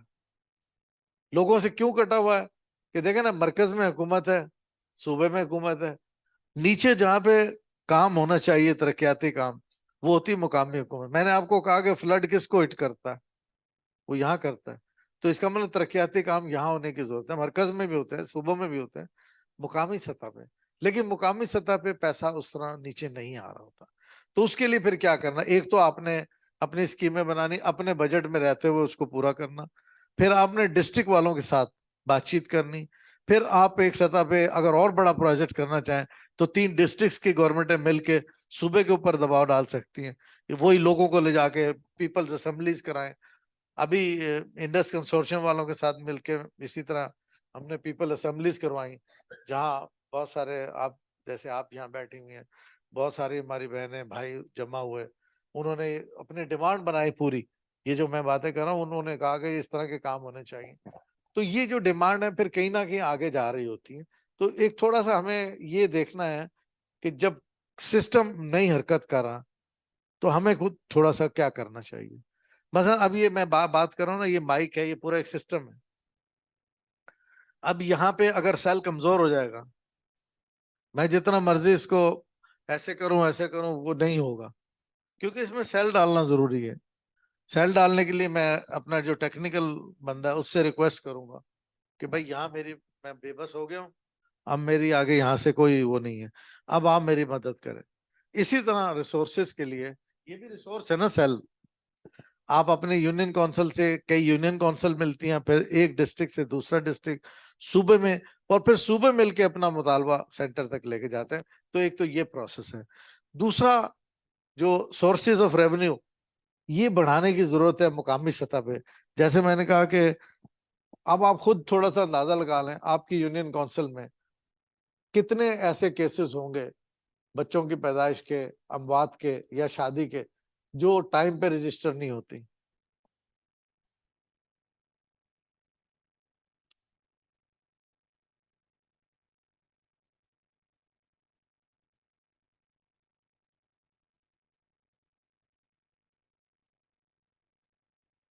नहीं होते थे। तो ये मैं बात कर रहा हूँ ना, कि वो भी आपका एक सोर्स ऑफ इनकम होता है। दूसरे ये कि एक तो प्रॉपर्टी टैक्स, और जो चुंगी चुंगी तो देखा है ना आपने, जो चुंगियां होती हैं, जो जिसपे आपका ट्रक गया, उसमें अच्छे सामान है, उससे वो थोड़ा सा ऑक्ट्राय लेते हैं, यानी एक किस्म का टैक्स है, पर्ची करके। वो आपका मुकामी टैक्स होता है, वो मरकज या सूबा नहीं ले सकता। प्रॉपर्टी टैक्स, खासतौर पे जो जायदाद पे टैक्स है, वो एक आपका अपना सोर्स होता है इनकम का। हाँ, मालपुरी का होता है, फिर जो सब्जी मंडी का होता है, इस तरह और जो वहां से कोई और चीज खिदमत जा रही हैं उस पे टैक्स होते हैं। तो आपने नजर रखना है कि वहां पे जो भी काम हो रहा है, और जैसे मैंने पिछली उसमें आपको बताया था कि आप वहाँ जो इकोनॉमिक एक्टिविटी बढ़ाने के लिए काम करेंगे, अपना कोई ऐसा सेंटर कायम करेंगे जहाँ पे फर्ज किया कि आपने पहले उनको सिखा दिया, फिर 100 सूट रोज बन रहे हैं कढ़ाई के, 20-25 औरतें आपने ट्रेंड की और वो काम कर रही हैं, और उनकी जो यानी जो बना हुआ तैयार माल है वो बाहर मार्केट पे जा रहा है, उस पे टैक्स लग के मार्केट में जाएगा तो उसकी इनकम फिर नीचे तक आएगी। तो यानी जो कारीगर है उनको भी पैसे मिलेंगे, और यूनियन काउंसिल को भी उसका टैक्स की सूरत में मिल सकता है। उसके बाद ये कि प्रोविंशियल ग्रांट्स, लेकिन सबसे ज्यादा मैंने ये देखा कि यहाँ पे सारा दारोमदार ये होता है कि प्रोविंशियल सूबे से जो फंड आ रहा है, हम सिर्फ उसी को इस्तेमाल करते हैं, उसी पे बैठे होते हैं। ये जो पहले वाला फंड है जो हम खुद लगा सकते हैं, उस पे हमारी तवज्जो कम होती है। यही वजह है। उसकी दो तीन, एक तो सियासी वजह भी है। पॉलिटिकली हम ये समझते हैं कि अगर हमने यहाँ टैक्स लगा दिया यूनियन काउंसिल में तो सब हमारे खिलाफ हो जाएंगे, लो जी इन्होंने तो और भी महंगाई कर दी है, टैक्स तो हम वो भी दे रहे हैं, वो भी दे रहे हैं, आपको भी टैक्स दें। ये काम जब आप शहरियों के साथ मिलके करते हैं, उनकी यानी इन्वॉल्वमेंट होती है, एक्टिव इन्वॉल्व, वो आपके साथ बैठते हैं, आप कन्विंस करते हैं शहरियों को कि देखें अगर हमने अपने गांव को मिसाली गांव बनाना है, अपनी यूनियन काउंसिल को महफूज बनाना है अपने बच्चों, औरतों, बूढ़ों और वो जो बेचारे माजूर लोग हैं उनके लिए, जवान काम कर रहे हैं, उनको उनकी वो मेहनत, जब ये सब मजबूत होंगे तो और ज्यादा मजबूत हो जाएगी। उनके लिए कोई काम करना है तो हमें ये काम करने पड़ेंगे, हम बाहर पे कब तक बैठे रहेंगे। अब आप ये देखें कि पहले पाकिस्तान को बाहर से एड मिलती होती थी, अब 2010 का जब सैलाब आया तो हमें $3 अरब, बहुत बड़ी रकम है, वो मिली। अब 2022 में जो फ्लड आया उसमें हमें उसका कोई, मेरा ख्याल है कि 1% मिला होगा, 100 में से ₹1 मिला। तो वो पता क्या कहते हैं बाहर की दुनिया के लोग, उसको कहते हैं यार हम कब तक आपको पैसे दें। और दूसरी बात वो कहते हैं कि क्लाइमेट चेंज की वजह से सैलाब तो वाशिंगटन में भी आ रहा है, न्यूयॉर्क में आ रहा है। अभी आप ये देखें कि 2 महीने 1.5 महीना पहले पूरा वहां का दारुल खिलाफा जो है वो डूबे हुए थे। लीबिया में बहुत बड़ा सैलाब आया, दुनिया में बहुत सारा है। वो कहते हैं जी कि सैलाब की मदद के पैसे थोड़े रह गए हैं, सैलाब ज्यादा हो गए हैं, अब हम किस किस को दें, लिहाजा आप अपने आप को अपने लिए तैयार करो। यहाँ पे भी वही मिसाल है, अगर हम सिर्फ सूबों की उस पर बैठे रहेंगे और अपने वसाइल नहीं बनाएंगे तो हमारे साथ भी यही होता रहेगा कि हमारा कोई काम नहीं होगा। तो मुकामी सतह पे हमने यहाँ तवज्जो देनी है कि जितनी भी म्यूनिसिपल सर्विसेज हैं, मतलब पानी सप्लाई है, बिजली, स्ट्रीट की सप्लाई है, गांव की सफाई की अगर कोई सर्विस हो रही है, कोई भी म्यूनिसिपल सर्विस आप दे रहे हैं ना शहरियों को कहें जी आप इसका पे करें, ताकि हम अपने यूनियन काउंसिल की इनकम बढ़ाएं और अच्छे अच्छे कामों में लगा सकें, जो कि हमें ग्रांट वहां से नहीं मिलती, इनसे हम काम चला सकते हैं। जी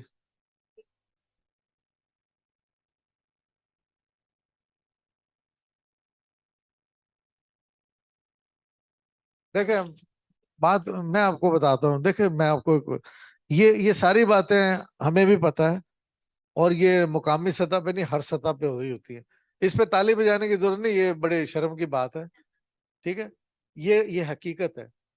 लेकिन इसके बावजूद मैं ये कहूंगा, हम जो चंद चीदा चीदा लोग यहाँ बैठे हैं, हम समझते हैं कि करप्शन हो रही है, लेकिन सिर्फ अगर हम करप्शन का रोना रोते रहे और खुद कुछ ना करें तो वो भी अजीब बात है।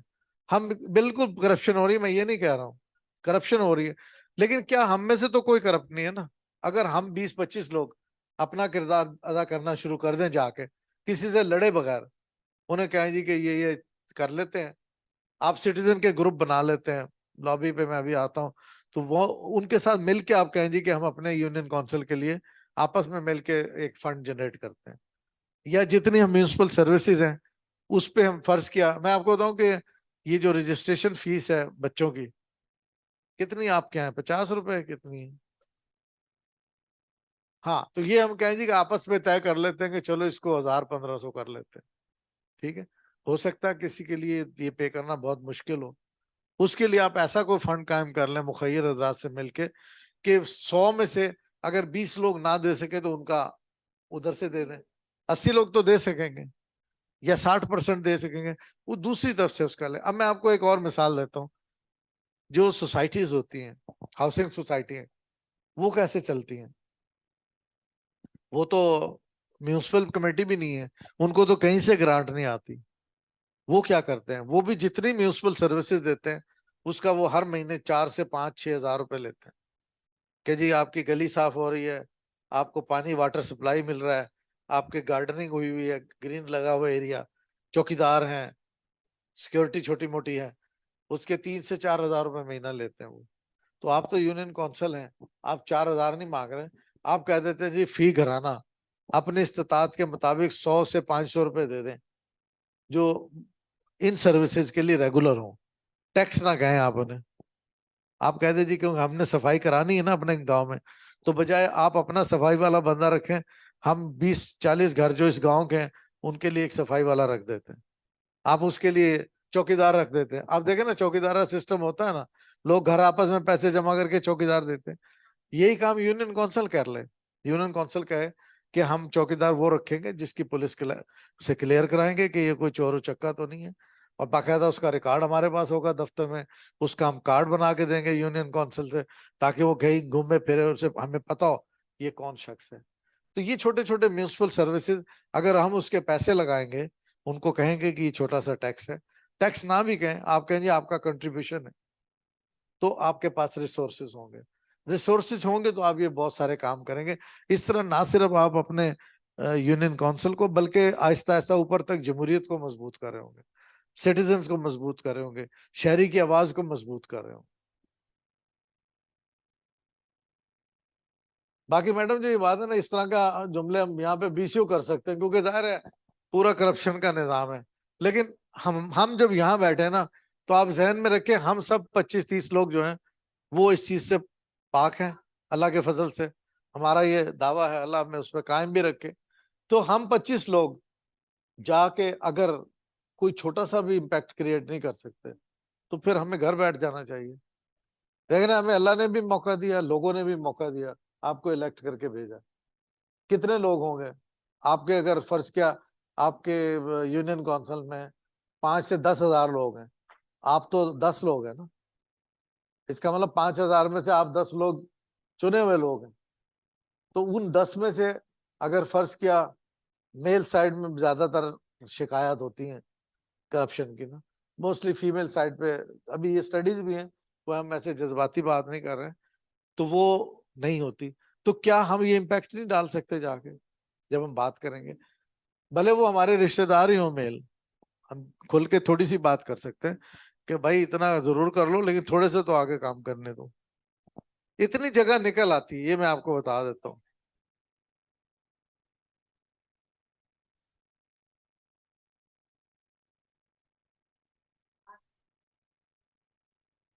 ले लेते हैं कि हमें जो है वो बात करने का मौका दिया जाए। तो इसीलिए जिसको देखते हैं फीमेल को, वो थोड़ा समझ है, जो समझती है इस बात को, क्योंकि मेजॉरिटी जो हम फीमेल आती हैं हमारे पास, जो मेरे डिस्ट्रिक्ट में, उसमें मेजॉरिटी में क्या होता है कि वो ज्यादा पढ़ी लिखी नहीं होती हैं। अगर पढ़ी लिखी भी हैं तो उनको इतना एक्सपीरियंस नहीं। जैसे हम लोग जाते हैं, ट्रेनिंग्स लेते हैं मुख्तलिफ एनजीओ के साथ, वॉलंटियरली काम किया हुआ है हम लोगों ने, तो उनमें इतना नहीं होता। अच्छा, वो जो देख लेते हैं ना, वो बेचारी ऐसे ही हैं, वो बस खामोश, बस चुप रहे हैं। हमारा जब मैं पहुंची आज, इसीलिए लेट हूँ, कल हमारा सेशन था बजट के ऊपर। आप यकीन करें, पहले हमें बोला गया आपको 30 लैक्स देंगे, ठीक है, 30 लैक्स की जगह पे अब हमें 20 लैक्स दिए हैं, कि अब इसमें आपने ये भी करना है, ये भी करना है, ये भी करना है, ये भी चीजें आ गई, बस यही है सारा, अब उसमें आपने करना है। अब उसमें पता है आपको क्या होगा, भले ये सारी मेरी पार्टी की खवातीन है, लेकिन देखें, जो सच है वो तो सच ही है ना। हम जब अपनी स्कीम्स देंगे उन्हें, जो सिलाई मशीन 8,000 की है, वो 15,000 लगाएंगे उसमें। ठेकेदार उनके ही होते हैं अपने, परचेज उन्हीं से करते हैं, ये लोग कमीशन अपना ले लेते हैं। जो लोग हमें 5,000 पर सेशन, वो भी कोई महीने में एक बार ही होता है ना, 2 महीने में 2 हो गए, 3 हो गए, बस इससे ज्यादा तो नहीं होते हैं। तो जो हमें 3 से 4,000 नहीं दे सकते, वो हमारी बात क्या रखेंगे। ये बिल्कुल ठीक है, मैं बिल्कुल, आई गॉट योर पॉइंट, मैं इस तरफ आता हूँ। देखिए मेरा पॉइंट अगेन यही है कि जब हम यहाँ आप लोगों को बुलाते हैं ना ट्रेनिंग के लिए, इसका मतलब जब आप यहाँ से वापस जाते हैं, तो उसमें अगर 20% भी आपके अंदर थोड़ी सी करज और ये नॉलेज आ जाए, जो हम यहाँ से कोशिश करते हैं कि आपको वो बना के भेजें, तो आप में से अगर 25 लोगों में से 10 लोग भी बात करने की पोजीशन में आ जाए, और अपने साथ एक एक दो दो लोगों को और मिला लें, ये लंबी लड़ाई है, लेकिन हम इस लड़ाई में कहीं ना कहीं आगे जाके अपनी और जगह क्रिएट कर सकते हैं। अगर हम सरेंडर कर देंगे कि जी वो, ये बिल्कुल ठीक है, होता है ऐसा ही है, ठीक है, लेकिन जब हमने आपको कहा ना कि कोई स्कीम है, आपने मॉनिटरिंग उसकी करनी, आप उन्हें कहें जी कि और बड़े ठेके हैं वो कर लें, इस सेंटर में हमें मशीन 5 ही की ला दें। अच्छा, वो उन्हें पता भी होगा कि इन्हें पता है कि जी हम क्या करने वाले हैं। हाँ, ये जो है वो हमारे यहाँ जो है वो तो मार्केट रेट क्या है। अब जैसे हम आरसीसी पाइप है, ठीक है, वो हमें गांव में जरूरत पड़ती है पानी की लाइन बिछाने के लिए, उसमें कच्ची जमीनों में, जी जी। ठीक है। अब वो जो है रेट मैंने पता किया, मैंने सिलाई मशीन का रेट पता किया, मैंने सोलर प्लेट जो है वो उसका रेट लिया, तो मैं खुश हो गई कि ये तो काफी कम है, इसमें इतनी सारी चीजें आ जाएंगी, मैं कितने सारे लोगों को उसमें दे दूंगी, किसी को ये दूंगी। मैंने जहन बना लिया, मैंने मुझे ये करना है, मुझे ये करना है, ये सारी चीजें मुझे करनी है। अच्छा, जब मैंने उनसे पूछा, एक हमारे हैं चेयरमैन साहब आए थे अभी हमारे पास घर पे, तो मैंने उनसे बात की कि सर इसमें तो काफी सारी चीजें आ जाएंगी, मैं परेशान हो रही थी कि कम होगा बजट। वो कहने लगे कि नहीं बेटा, बात ये है कि वो जो होता है ना, हम अपने उनसे लेते हैं सामान, कमीशन होता है ना उनका अपना, तो जो चीज मतलब ये कि जो चीज जो है वो आप 10,000 की समझ रहे हो वो से ज्यादा ये पैसे फैक्ट है, मैं बिल्कुल, मुझे ये बात पता है, सारी चीज ठेका सिस्टम से होती है। बिल्कुल। लेकिन मैं थोड़ा सा क्विकली आगे चलता हूँ तो आपको पता चलेगा सिटीजन को साथ मिला के हम अपना प्रेशर कैसे बना सकते हैं। अभी थोड़ा सा जरा होल्ड रख लें आप, मैं जरा थोड़ी चीज को आगे लेके चलता हूँ। अब ये बिल्कुल हकीकत है कि ऐसा ही होता है जो आपने बताया ना, ऐसा ही है, हर जगह ऐसा ही है। ये सिर्फ गवर्नमेंट सेक्टर में नहीं, प्राइवेट सेक्टर में भी इसी तरह है, क्योंकि एक सिस्टम है, सिस्टम में एक प्रोक्योरमेंट डिपार्टमेंट होता है, वो पहले टेंडर फ्लोट करेगा, टेंडर में लोग अपना वो जमा कराएंगे, उसके बाद वो टेंडर खुलेंगे, पूरा एक प्रोसेस होता है। प्रोसेस के बाद वो कॉस्ट 3 गुना ज्यादा होती है। और ये जो टेंडर खोलते हैं उनको भी पता होता है, जो बिड करते हैं उनको भी पता होता है, फिर आपस में बिड पूल कर लेते हैं। ये अंदर की मैं और चीजें आपको बता रहा हूँ कि ठेकेदार आपस में पूल कर लेते हैं। इन सारी चीजों के बावजूद मैंने आपको ये 2-3 चीजें जो बताई कि इसमें आपने थोड़ा सा नजर रख के ना, एक लफ्ज हम इस्तेमाल करते हैं, नेमिंग एंड शेमिंग। इसका मतलब ये होता है कि अगर हम कुछ ना कर सके, किसी को थोड़ा शर्मिंदा जरूर कर दें। एक दफा करेंगे, 2 दफा करेंगे, वो कहेंगे यार चलो इनकी बात तो सुननी चाहिए। लड़ाई करके शर्मिंदा ना करें, बता देंगे जी तरीके से। देखें, वही यही आर्ट हम आपको सिखाना चाह रहे हैं कि किस तरह अपने तरीके से बात करनी है। पहले एक तो नहीं नहीं, वो नहीं होते, एक सतह पे हो जाते हैं, एक सतह पे हो जाते हैं, एक सतह। आपने वो, मैं एक मूवी का क्लिप आपको बताता हूँ, वो ये मुन्ना भाई वाली, किसी ने देखी है?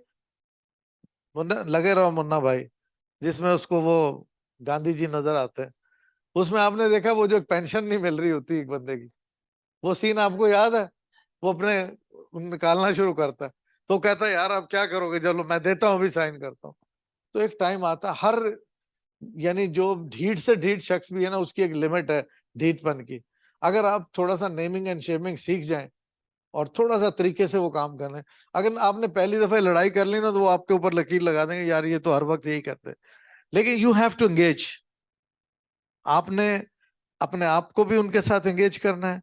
सिटीजन को अपने साथ जब भी जाए ना किसी बड़े के पास मिलने, कि जी ये मेरे हल्के के 50 लोग हैं, इनकी ये डिमांड है, आए बैठे बात। अब वो 50 लोगों के सामने वो शर्मिंदा होगा अगर झूठ बोलेगा। तो ये नेमिंग एंड शेपिंग का भी एक तरीका होता है, ये भी एक कम्युनिकेशन का तरीका, यानी बातचीत का एक तरीका है ये भी, कि आप इस तरीके से बात करें कि अगला बंदा शर्मिंदा होकर ही कोई थोड़ा सा काम कर दे। लेकिन आप ये जहन में रखें, कोई आइडियल सिचुएशन नहीं है। ये 25 लोग 20 लोग जो यहाँ बैठे हुए हैं, इनको हमने इसीलिए आपने वहां उस मॉल से निकाल के यहाँ बिठाया, ताकि हम एज ए प्रोफेशनल, आप एज ए गवर्नमेंट, आप पब्लिक रिप्रेजेंटेटिव, हम आपस में डायलॉग, क्योंकि हम रिसर्च करके चीजें आए होते हैं। ये सारी बातें जो आपने की, ये सारी हमारी उनमें मौजूद हैं कि कहाँ पे क्या क्या आपको मसाइल होते हैं। सिर्फ ये कि आपने सिटीजन को एंगेज करना है, और उसके 4 प्रिंसिपल हैं, असूल हैं, वो मैं आपको थोड़ा सा मुख्तसरन बताना चाह रहा हूँ। एक तो है पार्टिसिपेशन। आप कोई काम करें अपने हल्के में, ये समझें कि ये मैंने नहीं किया काम, या मैं नहीं कर रही, या मैं नहीं कर रहा, बल्कि हम कर रहे हैं। जैसे ही आप हम का लफ्ज लाएंगे ना, हमारी ये डिमांड है, हम ये चाहते हैं, ठीक है, उसके बाद दूसरा जो बंदा होगा वो समझ जाएगा कि हमसे मुराद क्या, लोग। तो पार्टिसिपेशन, कोई आप स्कीम बनाना चाहें, अपने हल्के के लोगों की मीटिंग बुला लें कि जी अभी बजट आने वाला है, स्कीमें बुलाते हैं, स्कीमें हमने बनानी है, तो हम एक मीटिंग करते हैं। पहले 40 लोगों की करें, 50 की करें, 100 की करें। जब आपकी स्कीम थोड़ा सा मेच्योर हो जाए, तो उसके बाद आप 1000 लोग बुला लें, 500 लोग बुला लें और 7 चेयरमैन साहब को बुला लें कि जी अगली स्कीम आप हमारे चीफ गेस्ट हैं, और 100 बंदे वहां उठ के ना, आप नहीं वहां बात कर रहे, आप तो उनको इस्तकबाल किया, आए साई बस तकरीर शकरीर आपकी करवाते हैं, मीडिया शीडिया है वो कर रहे हैं। नीचे से आपने 10 लोग तैयार किए हुए, हम उठ के कहेंगे चेयरमैन साहब बहुत शुक्रिया आप यहाँ आए हैं, आपकी जो पार्टी से जो यहाँ काउंसलर हैं हमारी, ये तो हमारे साथ बहुत ताउन कर रही होती हैं, हमने मिलके एक कुछ स्कीम बनाई और हमें पता है आप भी हमारे खैर खा है, तो ये तो जरा आपने काम करवाना है। अब वो जब 1000 बंदे में कह के जाएगा, उसको पता ही 1000 वोट है, एमपीए में भी उसको मिलेगा, एमएनए में भी मिलेगा। तरीका होता है ना थोड़ा, ये सियासी अमल है।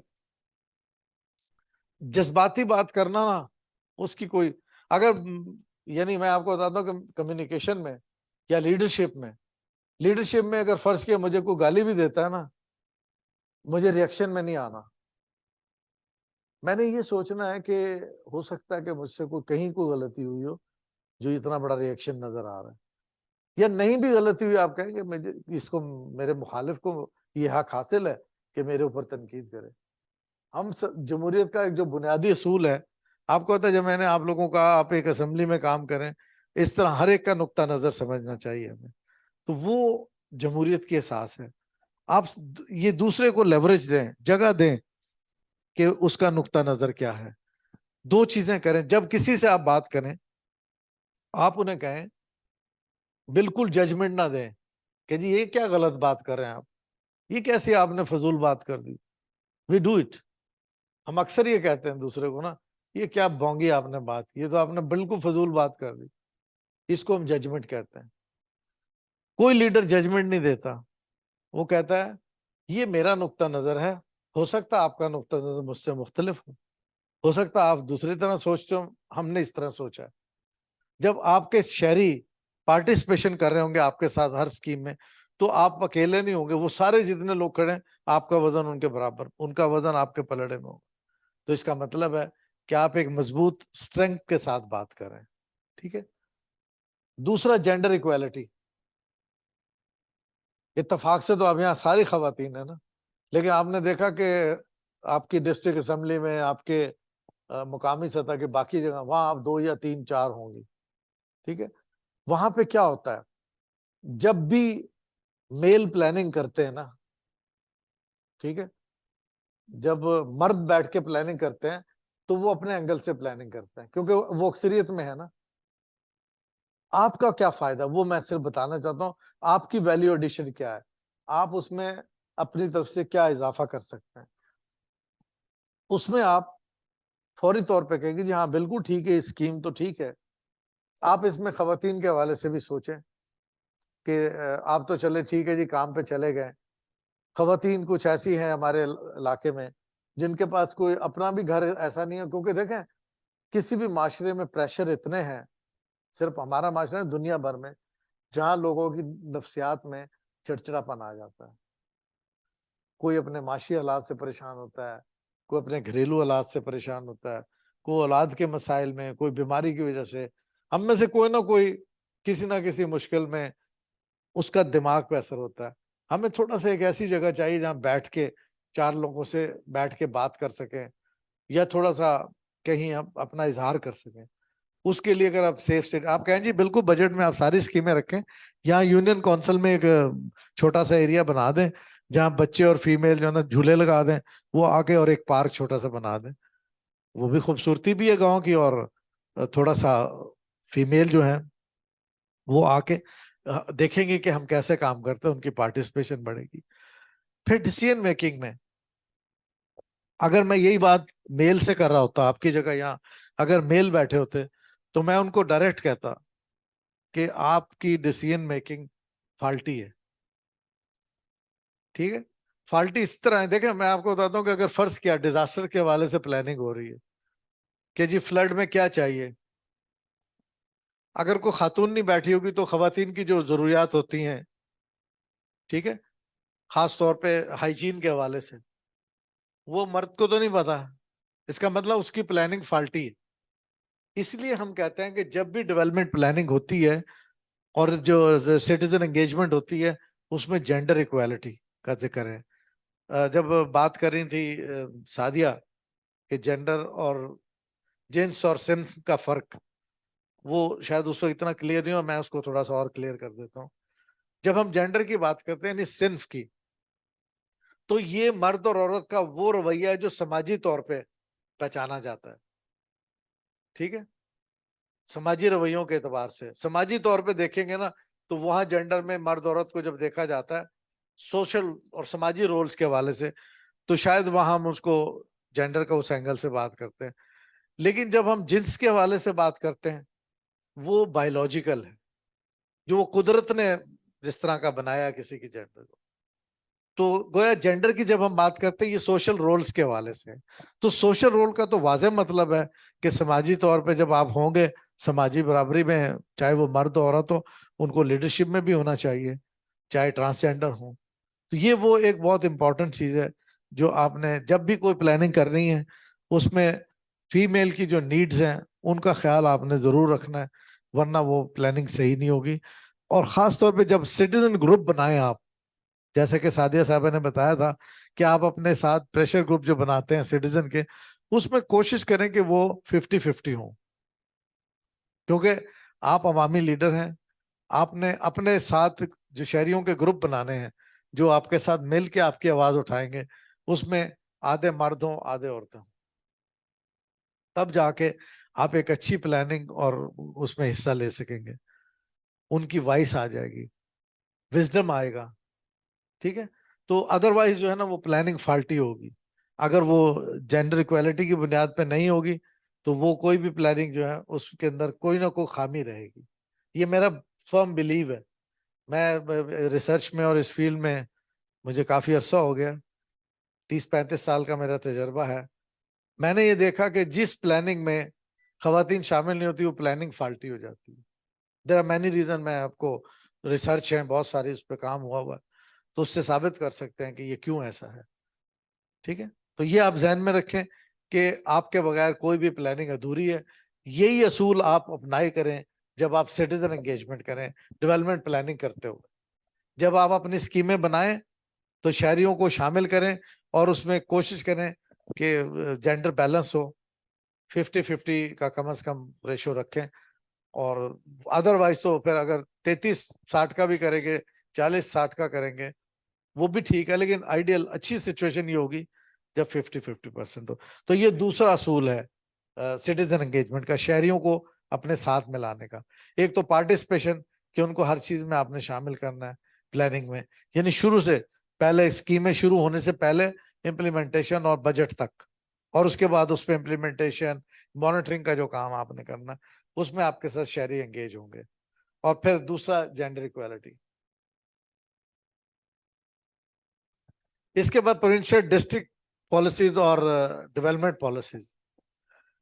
इसके अंदर जैसे लोकल गवर्नमेंट एक्ट है या स्ट्रेटजीज बनती हैं, प्लान बनते हैं, डेवलपमेंट प्लान, क्योंकि हर जिला भी बना रहा होता है। आप कोशिश करें कि अपने जितने भी मेजर बड़े बड़े प्लान हैं वो कोशिश करें कि आपके डिस्ट्रिक्ट प्लान्स में आ जाए। ठीक है, डिस्ट्रिक्ट एडीबी का हिस्सा बन जाए, क्योंकि डिस्ट्रिक्ट को डायरेक्ट फंड मिलता है सूबे से, आपको डिस्ट्रिक्ट बचा हुआ फंड से फिर आपको मिलता है।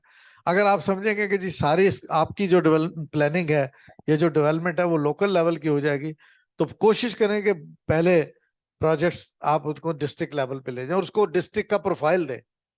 भले आपके एक विलेज में बनना है, आपकी एक यूनियन काउंसिल में बनना है, आप वहां डिस्ट्रिक्ट की 5 और यूनियन काउंसिल्स को मिला लें जो मुख्तलिफ वक्फे से मौजूद हो। मसाइल तो सबके एक जैसे ही है ना, सहूलतें भी सबको एक जैसी चाहिए। उनके साथ आप अलायंस कर लें, उनके साथ जुड़ जाएं, इत्तेहाद कर लें, जो सियासी तौर पे एक बड़ी अच्छी टर्म होती है कि हमने अलायंस करना है, अलायंस बिल्डिंग जो करनी होती है, उनको मिलाएं। और ये जितनी भी प्रोविंशियल या डिस्ट्रिक्ट लेवल की डेवलपमेंट स्कीमें हैं उसमें अपनी स्कीमों को शामिल करवाएं। और वो आप शहरियों की मौजूदगी में ही करवा सकते हैं, क्योंकि आपके बैक पे शहरी होंगे। अच्छा, शहरी का हम लफ्ज क्यों कह रहे हैं, यहाँ पे लफ्ज इस्तेमाल किया किसी ने, और जो हम नजर भी आया जब तारुफ हो रहा था, कुछ हमारी बहनें ऐसी हैं जो कम पढ़ी लिखी हैं।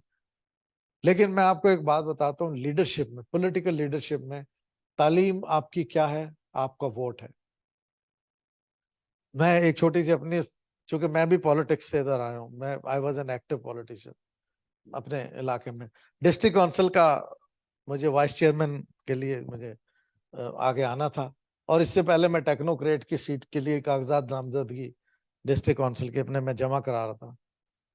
एक ग्रुप की, आपको पता है कि मुख्तलिफ लोकल ग्रुप्स होते हैं, तो मैं एक ग्रुप की तरफ से, जो मजबूत ग्रुप था, जो मैंने जीतना था, वहां पे कागजात जमा मैं अपने करवा रहा हूँ टेक्नोक्रेट की सीट पे, और मेरे पीछे किसी ने हाथ रखा। ये मैं आपको मिसाल बता रहा हूँ। आप कभी ये ना समझें कि अगर आप अनपढ़ हैं या कम पढ़े लिखे हैं आप पॉलिटिक्स में कमजोर हैं, बिल्कुल नहीं है। ये मेरी मिसाल सुन के ना आपको अंदाजा हो जाएगा।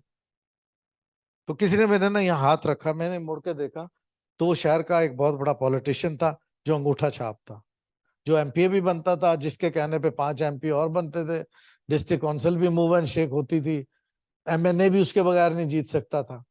ये आपको, उसने मेरे कान, वो मेरे वाले साहब के क्लास फेलो थे, मैं मुखालिफ ग्रुप से था। ये मेरे साथ वो अपना रिश्ता इस्तेमाल कर रहे हैं। कान में मुझे कह रहे हैं, बेटा आप दाखिल कराओ कागजात, मैं अपने वाले के कागजात विड्रॉ करा के तुम्हें अनअपोज कराऊंगा।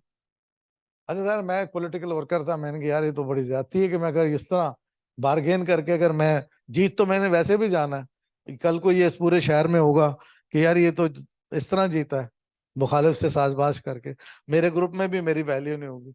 मैंने अपने ग्रुप को कहा जी कि जो सेकंड मेरा प्रपोजर था उसको आप फ्रंट रखे, मैं सेकंड पे हूँ। कहते नहीं क्या हुआ अचानक, अभी तो तुम तैयार थे। मैंने कहा अभी टाइम नहीं है, ये कागजात का टाइम खत्म हो जाएगा, आप फ्रंट पे उसको रखे, मैं पीछे हूँ। मैं आपको बाद में बताता। ये वो अनपढ़ था लेकिन उसको पता था, उसको पॉलिटिकल विजन था, उसे पता था कि मैं किस फैमिली से हूँ, मैं एक विनिंग पोजीशन में हूँगा और हमारी क्या इक्वेशन बनेगी, बाद में अलायंस कैसे बनेगा। यानी मेरी जो खाला थी वो उस ग्रुप से थी, ठीक है। तो आप समझ रहे हैं ना, मैं क्योंकि आप सारे इस फील्ड के, तो मैं आपको वो बिल्कुल खुल के आपको अपनी मिसाल बता रहा हूँ। उन्हें पता था कि ये फलां का भांजा है, वो मेरे क्लास फेलो का बेटा है, तो ये हमारे खिलाफ तो नहीं जाएगा। तो ये पॉलिटिक्स में वो बंदा अनपढ़ था। आप उसका पॉलिटिकल विजन देखें कि पढ़े लिखे लोग एमएनए नहीं बन सकते थे जब तक उनको इनकी तरफ से नहीं मिलती थी। मैंने तो विड्रॉ कर लिया ना फिर, क्योंकि मैं बेईमानी से नहीं सीट लेना चाहता। सीट तो मैं तो अनअपोज था, मैं जैसे ही रखता उसने अपने उसके वापस ले लेने थे। मैं डिस्ट्रिक्ट काउंसिल का वाइस चेयरमैन बना हुआ था। तो ये मैं एक मिसाल इसलिए देना चाह रहा हूँ, कभी अंडरमाइन ना करें। आप यहाँ बैठे, आप अनपढ़ हैं, 5 पढ़े 10 पढ़े, आपकी क्वालिफिकेशन मुकामी लीडरों की ये है कि आपके साथ कितने लोग हैं, आपका विजन कैसा है, आप किस किस्म के अपने लोगों के बारे में ख्यालात रखते हैं, लोग आपसे मोहब्बत करते हैं, लोग आपको वोट देते हैं। ये पहली सलाहियत है। दूसरी में फिर पूछा जाता है आपकी डिग्री क्या है, ये फान। तो ये आप जहन में रखें।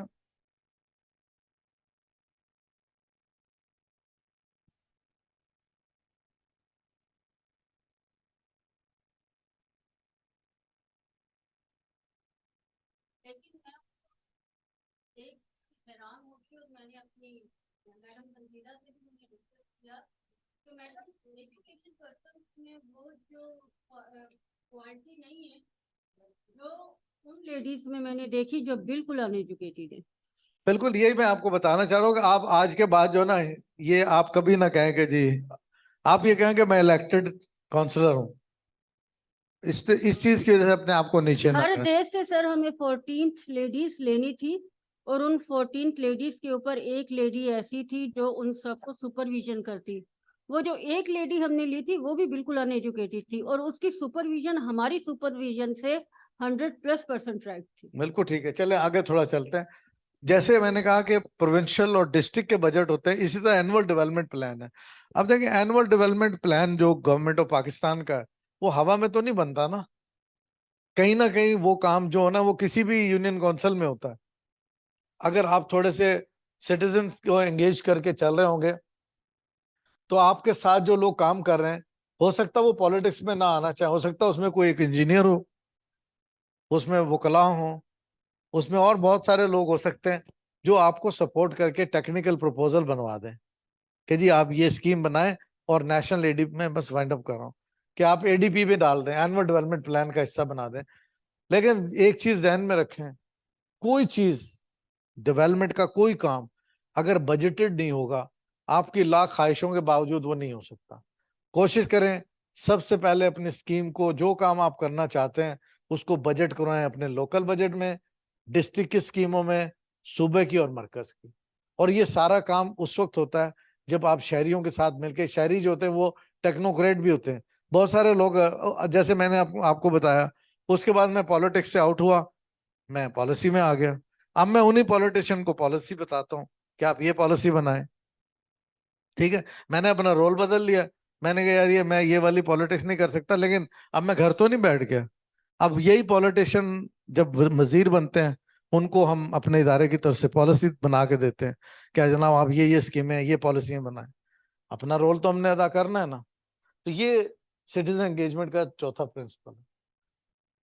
अब बस सिर्फ मैं इसको थोड़ा सा इसको वाइंड अप कर रहा हूँ, क्योंकि मुझे 2-3 दफा कॉल भी आ चुकी है और टाइम इतना हो गया, लेकिन मुझे लग रहा है कि अब आप बोर ना होना शुरू हो जाए, तो जल्दी से मैं इसको फटाफट वाइंड अप कर दूं। इसीलिए मैं आपको ना आहिस्ता आहिस्ता और जी चले, वो हम इनको कहते हैं जी कि नेक्स्ट टाइम जो है ना थोड़ा और बड़ा कर दें। Nargis, for your intention, people need more time for more trainings, that's a demand, you also, because you are also witnessing. चले जी, ये थोड़ा सा है कि जब हम शहरियों के साथ बात करते हैं तो किस तरह कंसल्टेशन का अमल क्या होना चाहिए, कितनी फ्रीक्वेंसी से हम बात करें, उनके साथ कैसे ग्रुप है। एक तो ये है कि आप अपनी यूनियन काउंसिल में टेक्निकल कमेटीज बना दें शहरियों की, जिस चीज की जो भी महारतें हो, जिस चीज में कोई माहिर हो, उनको कहें जी आप हमारी इस कमेटी का हिस्सा है। किसी को स्पोर्ट्स कमेटी बनाए कि जी आप देखें कहाँ अच्छा ग्राउंड बन सकता है। किसी को आप कहें कि जी आप माहौल को बेहतर बनाने के लिए देखें कि इस गांव में हम क्या बेहतरी ला सकते हैं। तो इस तरह की एक एंगेजमेंट, कंसल्टेशन का मतलब ही होता है मुशावरत। और आपको पता है सियासत में मुशावरत सबसे इंपॉर्टेंट चीज है। मुशावरत अगर नहीं होगी तो फिर यह है कि इसका मतलब कि आप अपने लिए एक रास्ते बंद करते जा रहे हैं। सियासत में कोई भी अच्छी बात कर सकता है, आप जहन में रखें। एक तो आपने जजमेंटल नहीं होना, आपने किसी के बारे में ये फैसला नहीं कर लेना कि ये फजूल है। आपने अगर फर्ज किया कोई साबित भी हो जाए कि ये फजूल है, आपने उसको नहीं कहना कि फजूल है भाई इसको छोड़ो। आपने कहना उनका अपना एक नुक्ता नजर है, वो इस तरह सोचते हैं, हम ऐसे सोचते हैं, चले हम अपनी सोच के मुताबिक आगे चलते हैं और इनकी सोच को भी सामने रखेंगे। हो सकता है इसमें भी कोई वजन हो सकता है जो आपके पे तनकीद करने वाला है वो आपकी मुखालफत में तनकीद कर रहा है, वही शहरी जो है, लेकिन हो सकता है कि उसकी तजवीज में वजन हो। कल को आप लगे यार वो तो ठीक बात कर रहे थे, हमने तो सुनी नहीं, उसको भी आप वजन देंगे। ठीक है। तो 3 तरह के मुशावरत में आपने ये देखना है, जब आप शहरियों का इजलास बुलाएं, अपने कॉन्स्टिट्यूंसी में लोगों को बुलाएं, जिन जिन देखें ना, जब आप रोज में आपने जैसे कि आपने बताया कि आप लोग मीटिंग करते हैं अपने लोगों से, उनमें आप देखेंगे मीटिंग में 3 तरह के लोग होते हैं। मैं आपको बता देता हूँ, उनको आपने आइडेंटिफाई करना है। पहले तो होते हैं चैंपियंस, जो आपके मकसद के लिए कहेंगे जनाब जो आप कर रहे हैं बिल्कुल ठीक है, हम आपके साथ तन मन धन से हाजिर हैं। They are champions. वो आपके मकसद आपके काज के साथ चैंपियन बनेंगे, आपका साथ देंगे। एक होंगे जो आपके हल्के में है, आपको कभी वोट दे देते हैं, कभी नाराज हो जाते हैं, कभी वो किसी और को दे देते हैं, लेकिन ये कि वो थोड़ा सा कभी आपके साथ बातचीत कर लेते हैं, कभी कहते हैं नहीं जी इन्होंने तो हमें फलां टाइम पे ये काम नहीं किया था, उनको हम कहते हैं स्विंगर्स। वो इस तरह के लोग होते हैं कि कभी आपके साथ आ भी सकते हैं और कभी मुखालिफ भी हैं। मतलब ये कि वो ऐसे लोग हैं जिन पे आप काम कर सकते हैं। तीसरे होते हैं जो आपके मुखालिफ हैं, आप बेशक सोने के बन के आ जाए, उन्होंने आपकी बात नहीं मानी। तो आपने 2 तरह के लोगों पे ज्यादा टाइम आपका इन्वेस्ट करें। वो शहरी जो आपके साथ चैंपियन है उनकी इज्जत करें और ज्यादा उनको कहें जी आपकी वजह से हम यहाँ तक पहुंचे, आपके मशवरे बहुत अच्छे हैं।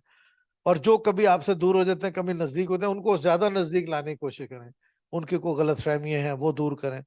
अच्छा, ये जो दरमियान का तबका होता है ये कन्विंस हो जाते हैं, क्योंकि वो आपको टोटल बुरा नहीं समझ रहे होते हैं, वो स्विंग ऐसे होते हैं। यानी उनकी हालत ये होती है कि कभी अगर इधर का झटका पड़ गया तो आपके मुखालिफ के साथ भी जा सकते हैं और आपके साथ भी। इसका मतलब उनकी अपनी कोई बहुत ज्यादा आपके खिलाफ मुखालफत नहीं। ये लोग वो होते हैं जिनको आप अपने साथ ला सकते हैं। एतमाद के साथ, कंसल्टेशन के साथ उनको आप डिसीजन मेकिंग में शामिल करें, फैसला साजी में उनको शामिल करें, मुशावरत में शामिल करें। तो ये एक तरीका होता है कि शहरियों के साथ आपने अंडरस्टैंडिंग डेवलप करनी है और उनको साथ कंसल्टेशन करनी है। उससे पहले जैसे मैंने इनको कहा कि ये जो आपको तरीका बताया लोगों को सिलेक्ट करने का या स्टेक होल्डर ढूंढने का, ये फार्मूला जो मैंने आपको बताया कि सबसे पहले चैंपियंस को आइडेंटिफाई कर लें, फिर देख लें कि कौन से जो है दोनों तरफ हो सकते हैं। इनको कभी ये ना कहें कि ये तो दोगले हैं, जजमेंट नहीं देनी। As a politician don't give judgement, ठीक है। आप कहें जी वेलकम, उनको हंस के मिले, इवन मुखालिफ को भी हंस के मिले, ठीक है, लेकिन उन पर टाइम जाया ना करें। कंसल्टेशन आप उनसे करें जो आपको पोटेंशियल जवाब दे सकते हैं। एक तो चैंपियन, दूसरे वो लोग जो आपके साथ कभी नाराज होते हैं कभी खुश होते हैं, उनको इत्मीनान दें। उन्हें कहें नहीं यार आपने पहले जो बात की वो अच्छी थी, इसमें मुझे थोड़ा सा आपसे, चूंकि मुझे लगा कि आपका नुक्ता नजर हमसे मुख्तलिफ है, उस वक्त शायद आपको कोई गलत फहमी होगी, लेकिन आप आए, बैठे, अपना मशवरा दें, कंसल्टेशन के जरिए हम आगे चलें। तो ये है। अब शहरियों को साथ में लाने के लिए आप ये देखें कि जब कोई स्कीम शुरू करते हैं, ये कोई मसला होता है, उसमें भी आपको गौर करना पड़ेगा। मुशावरत क्यों जरूरी है शहरियों के साथ? कि हो सकता है आपको एक स्कीम बनाना चाहते हैं, उसमें आप देखेंगे कौन लोग उससे मुतासिर हो सकते हैं आपके फैसले से। फर्ज किया कि अगर आपने एक सड़क निकालनी है, हो सकता है कि किसी के घर का किनारा कट रहा हो, उसमें हो सकता है कि किसी और को कोई नुकसान पहुंच रहा हो। तो पहले आप उसका तजिया करें कि आपके फैसले से किसी शहरी को क्या नुकसान हो सकता है, उसका जायजा लें। फिर आप उससे मुज़ाकरात करें, फिर उनको आप समझा सकते हैं कि गांव को एक शॉर्ट रास्ता देने के लिए आपकी जमीन से गुजरना जरूरी है, वरना ये सड़क भी महंगी भी पड़ेगी, लंबा चक्कर होगा। अगर आप हमें थोड़ा सा ये कॉरिडोर दे दें तो इसमें 10 किलोमीटर कम हो जाएगा। आप उसको कन्विंस करेंगे। स्कीम बना के तो आप बना तो सकते हैं गवर्नमेंट के ऑर्डर से, लेकिन कोशिश करें कि आप उनको साथ में लाएं।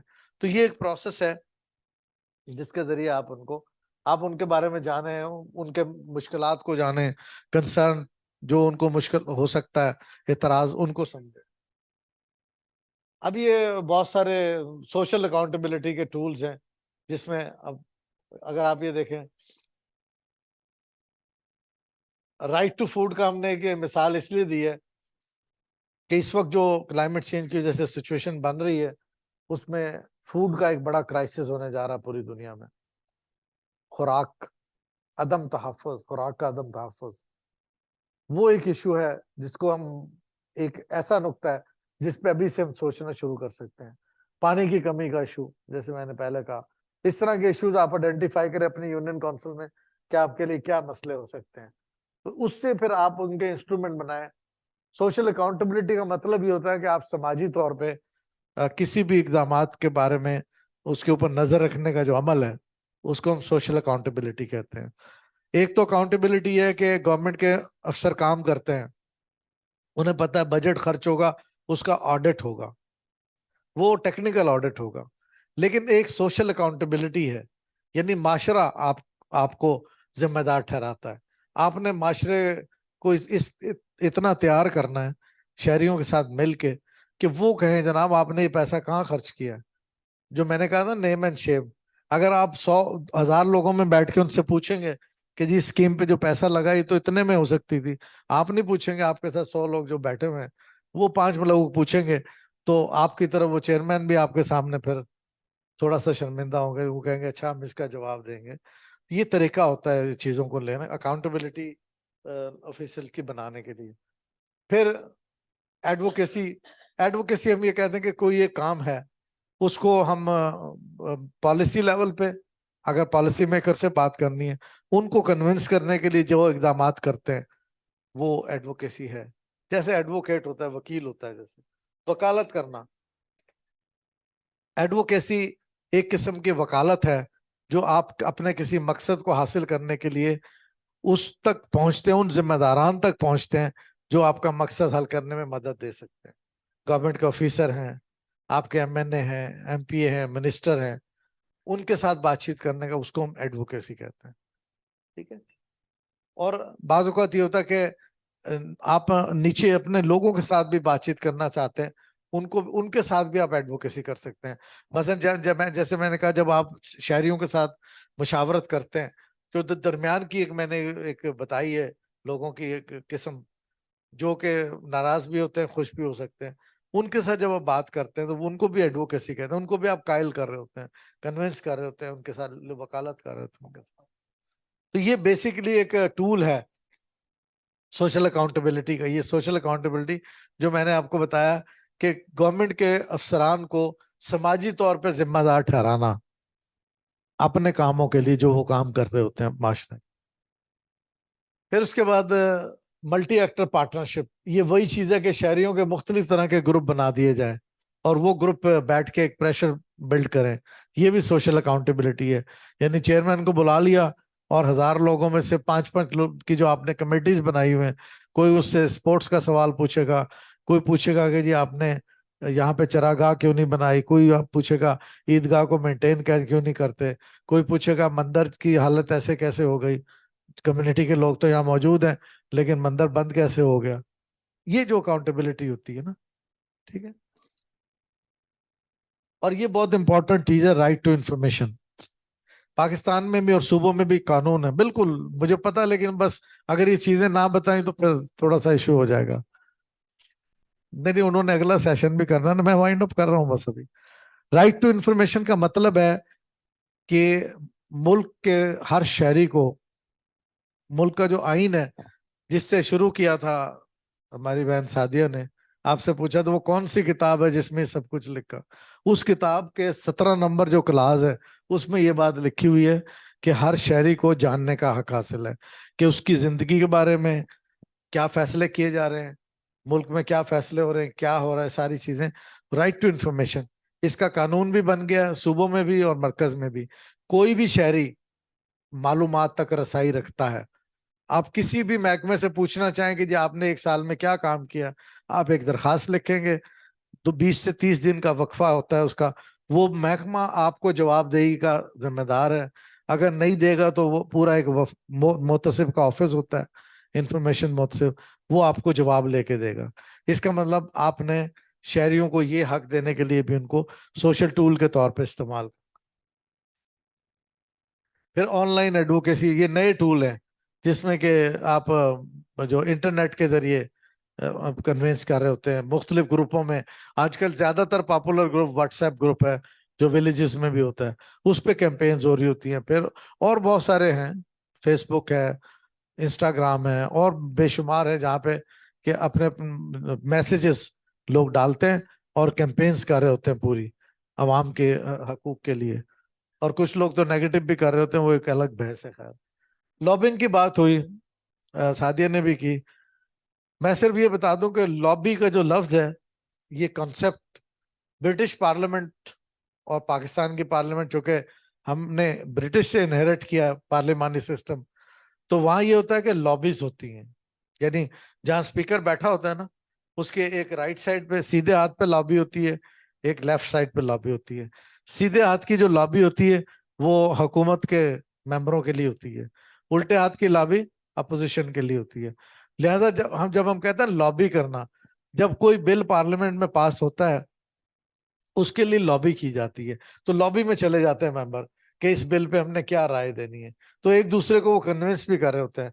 फिर उनके आपस में दोनों लॉबियों के डेलीगेट भी आते हैं, यानी गवर्नमेंट का बंदा अपोजिशन की लॉबी में आके बात करेगा कि देखें इस बिल से तो पूरी कौम को फायदा है, ये सिर्फ हमारा हुकूमत का बिल नहीं है, आप भी हमें सपोर्ट करें। या अपोजिशन अगर कोई बिल लेके आती है तो वो उनकी लॉबी में जाके उनसे बात करते हैं। लॉबी का बुनियादी सियासी जो मंबा है, मरकज है, वो ये है। लेकिन अब चूंकि ये आम तौर पे इस्तेमाल होता है, लॉबी का मतलब ये है कि अपने नुक्ता नजर पे दूसरों को अपने साथ में लाने के लिए उनको कन्विंस करना लॉबी का अमल है। और ये भी एक सोशल अकाउंटेबिलिटी का टूल है जिस पे इससे पहले सादिया कुछ बता चुकी हैं, लेकिन मैं इसको थोड़ा सा इसके बैकग्राउंड के साथ बता दिया कि ये कहां से आया लॉबी का लफ्ज। अब ये इनकी सारी डिटेल्स हैं जो मैं आपको साथ साथ बताता रहा हूं। ये प्रॉब्लम ट्री अप्रोच होती है मसाइल को जानने के लिए। मसाइल को जानने के लिए हम ये कहते हैं कि एक तना बना दिया। तने से मुराद ये कि एक इशू हमने खड़ा कर दिया। अब उससे हमने ब्रांचें लगा दी कि ये एक मसला है, मसलन तालीम की कमी, कि यहाँ पे तालीम की कमी है, एक ये हमने एक दरख्त लगा दिया, इसको प्रॉब्लम ट्री अप्रोच जो है। अब इसके साथ आप उठती हैं, मैं आपको कहता हूँ जी अच्छा जी ये तो एक जनरल बात है, क्या कमी है तालीम की? आप उठ के कहते हैं जी यहाँ पे देखें ना प्राइमरी स्कूलों की कमी है, हम वहां से एक ब्रांच निकाल देंगे, प्राइमरी स्कूलों की कमी है। इधर से ये कहते हैं जी कि स्कूल जो है वहां पे टीचर नहीं आते, प्रॉब्लम के साथ हम वो एक शाख बना देंगे। ये जो प्लानिंग में अमल होता है ना, प्रॉब्लम ट्री एनालिसिस या अप्रोच जिसको हम कहते हैं, उसका मकसद ये होता है कि हमें एक मसला बुनियादी होता है, उसके साथ जुड़े हुए तमाम मसाइल को उसके गिर्द शाखों की सूरत में ले आते हैं, ताकि जब हम डिस्कस करें या जब हम उस पर बात करें तो हम उसको बेहतर तरीके से उसका हल ढूंढ सकें। तो ये उसमें इस्तेमाल करना है। अब ये बहुत सारे मॉनिटरिंग के लिए टूल इस्तेमाल होते हैं, फिर टारगेट टूल होते हैं, जिसमें जब हम लॉबी करते हैं तो उसमें पॉलिसी डॉक्यूमेंट लिखते हैं, लॉबी नोट लिखते हैं, लॉबी लेटर होता है, मीडिया को एंगेज करते हैं और कम्युनिटी को इकट्ठा करते हैं, सेमिनार करते हैं। ये सारी चीजें हमारा इन्फ्लुएंसिंग का एजेंडा होता है। उसके तहत हम अब लोगों को अपने साथ मिलाते हैं ज्यादा से ज्यादा, ताकि हमारी बात में वजन हो जाए। उसके साथ ही फिर मॉनिटरिंग के टूल जो है, साथ साथ हम उनकी मैपिंग भी करते हैं कि जो हमने काम किया है या जो जिस लोगों तक हम पहुंचे हैं, लॉबी की है, एडवोकेसी की है, उसके क्या असरात सामने आए हैं, तो उसको हम मॉनिटरिंग के उसमें देखते हैं। और सोशल चेंज क्या आई है कम्युनिकेशन के जरिए।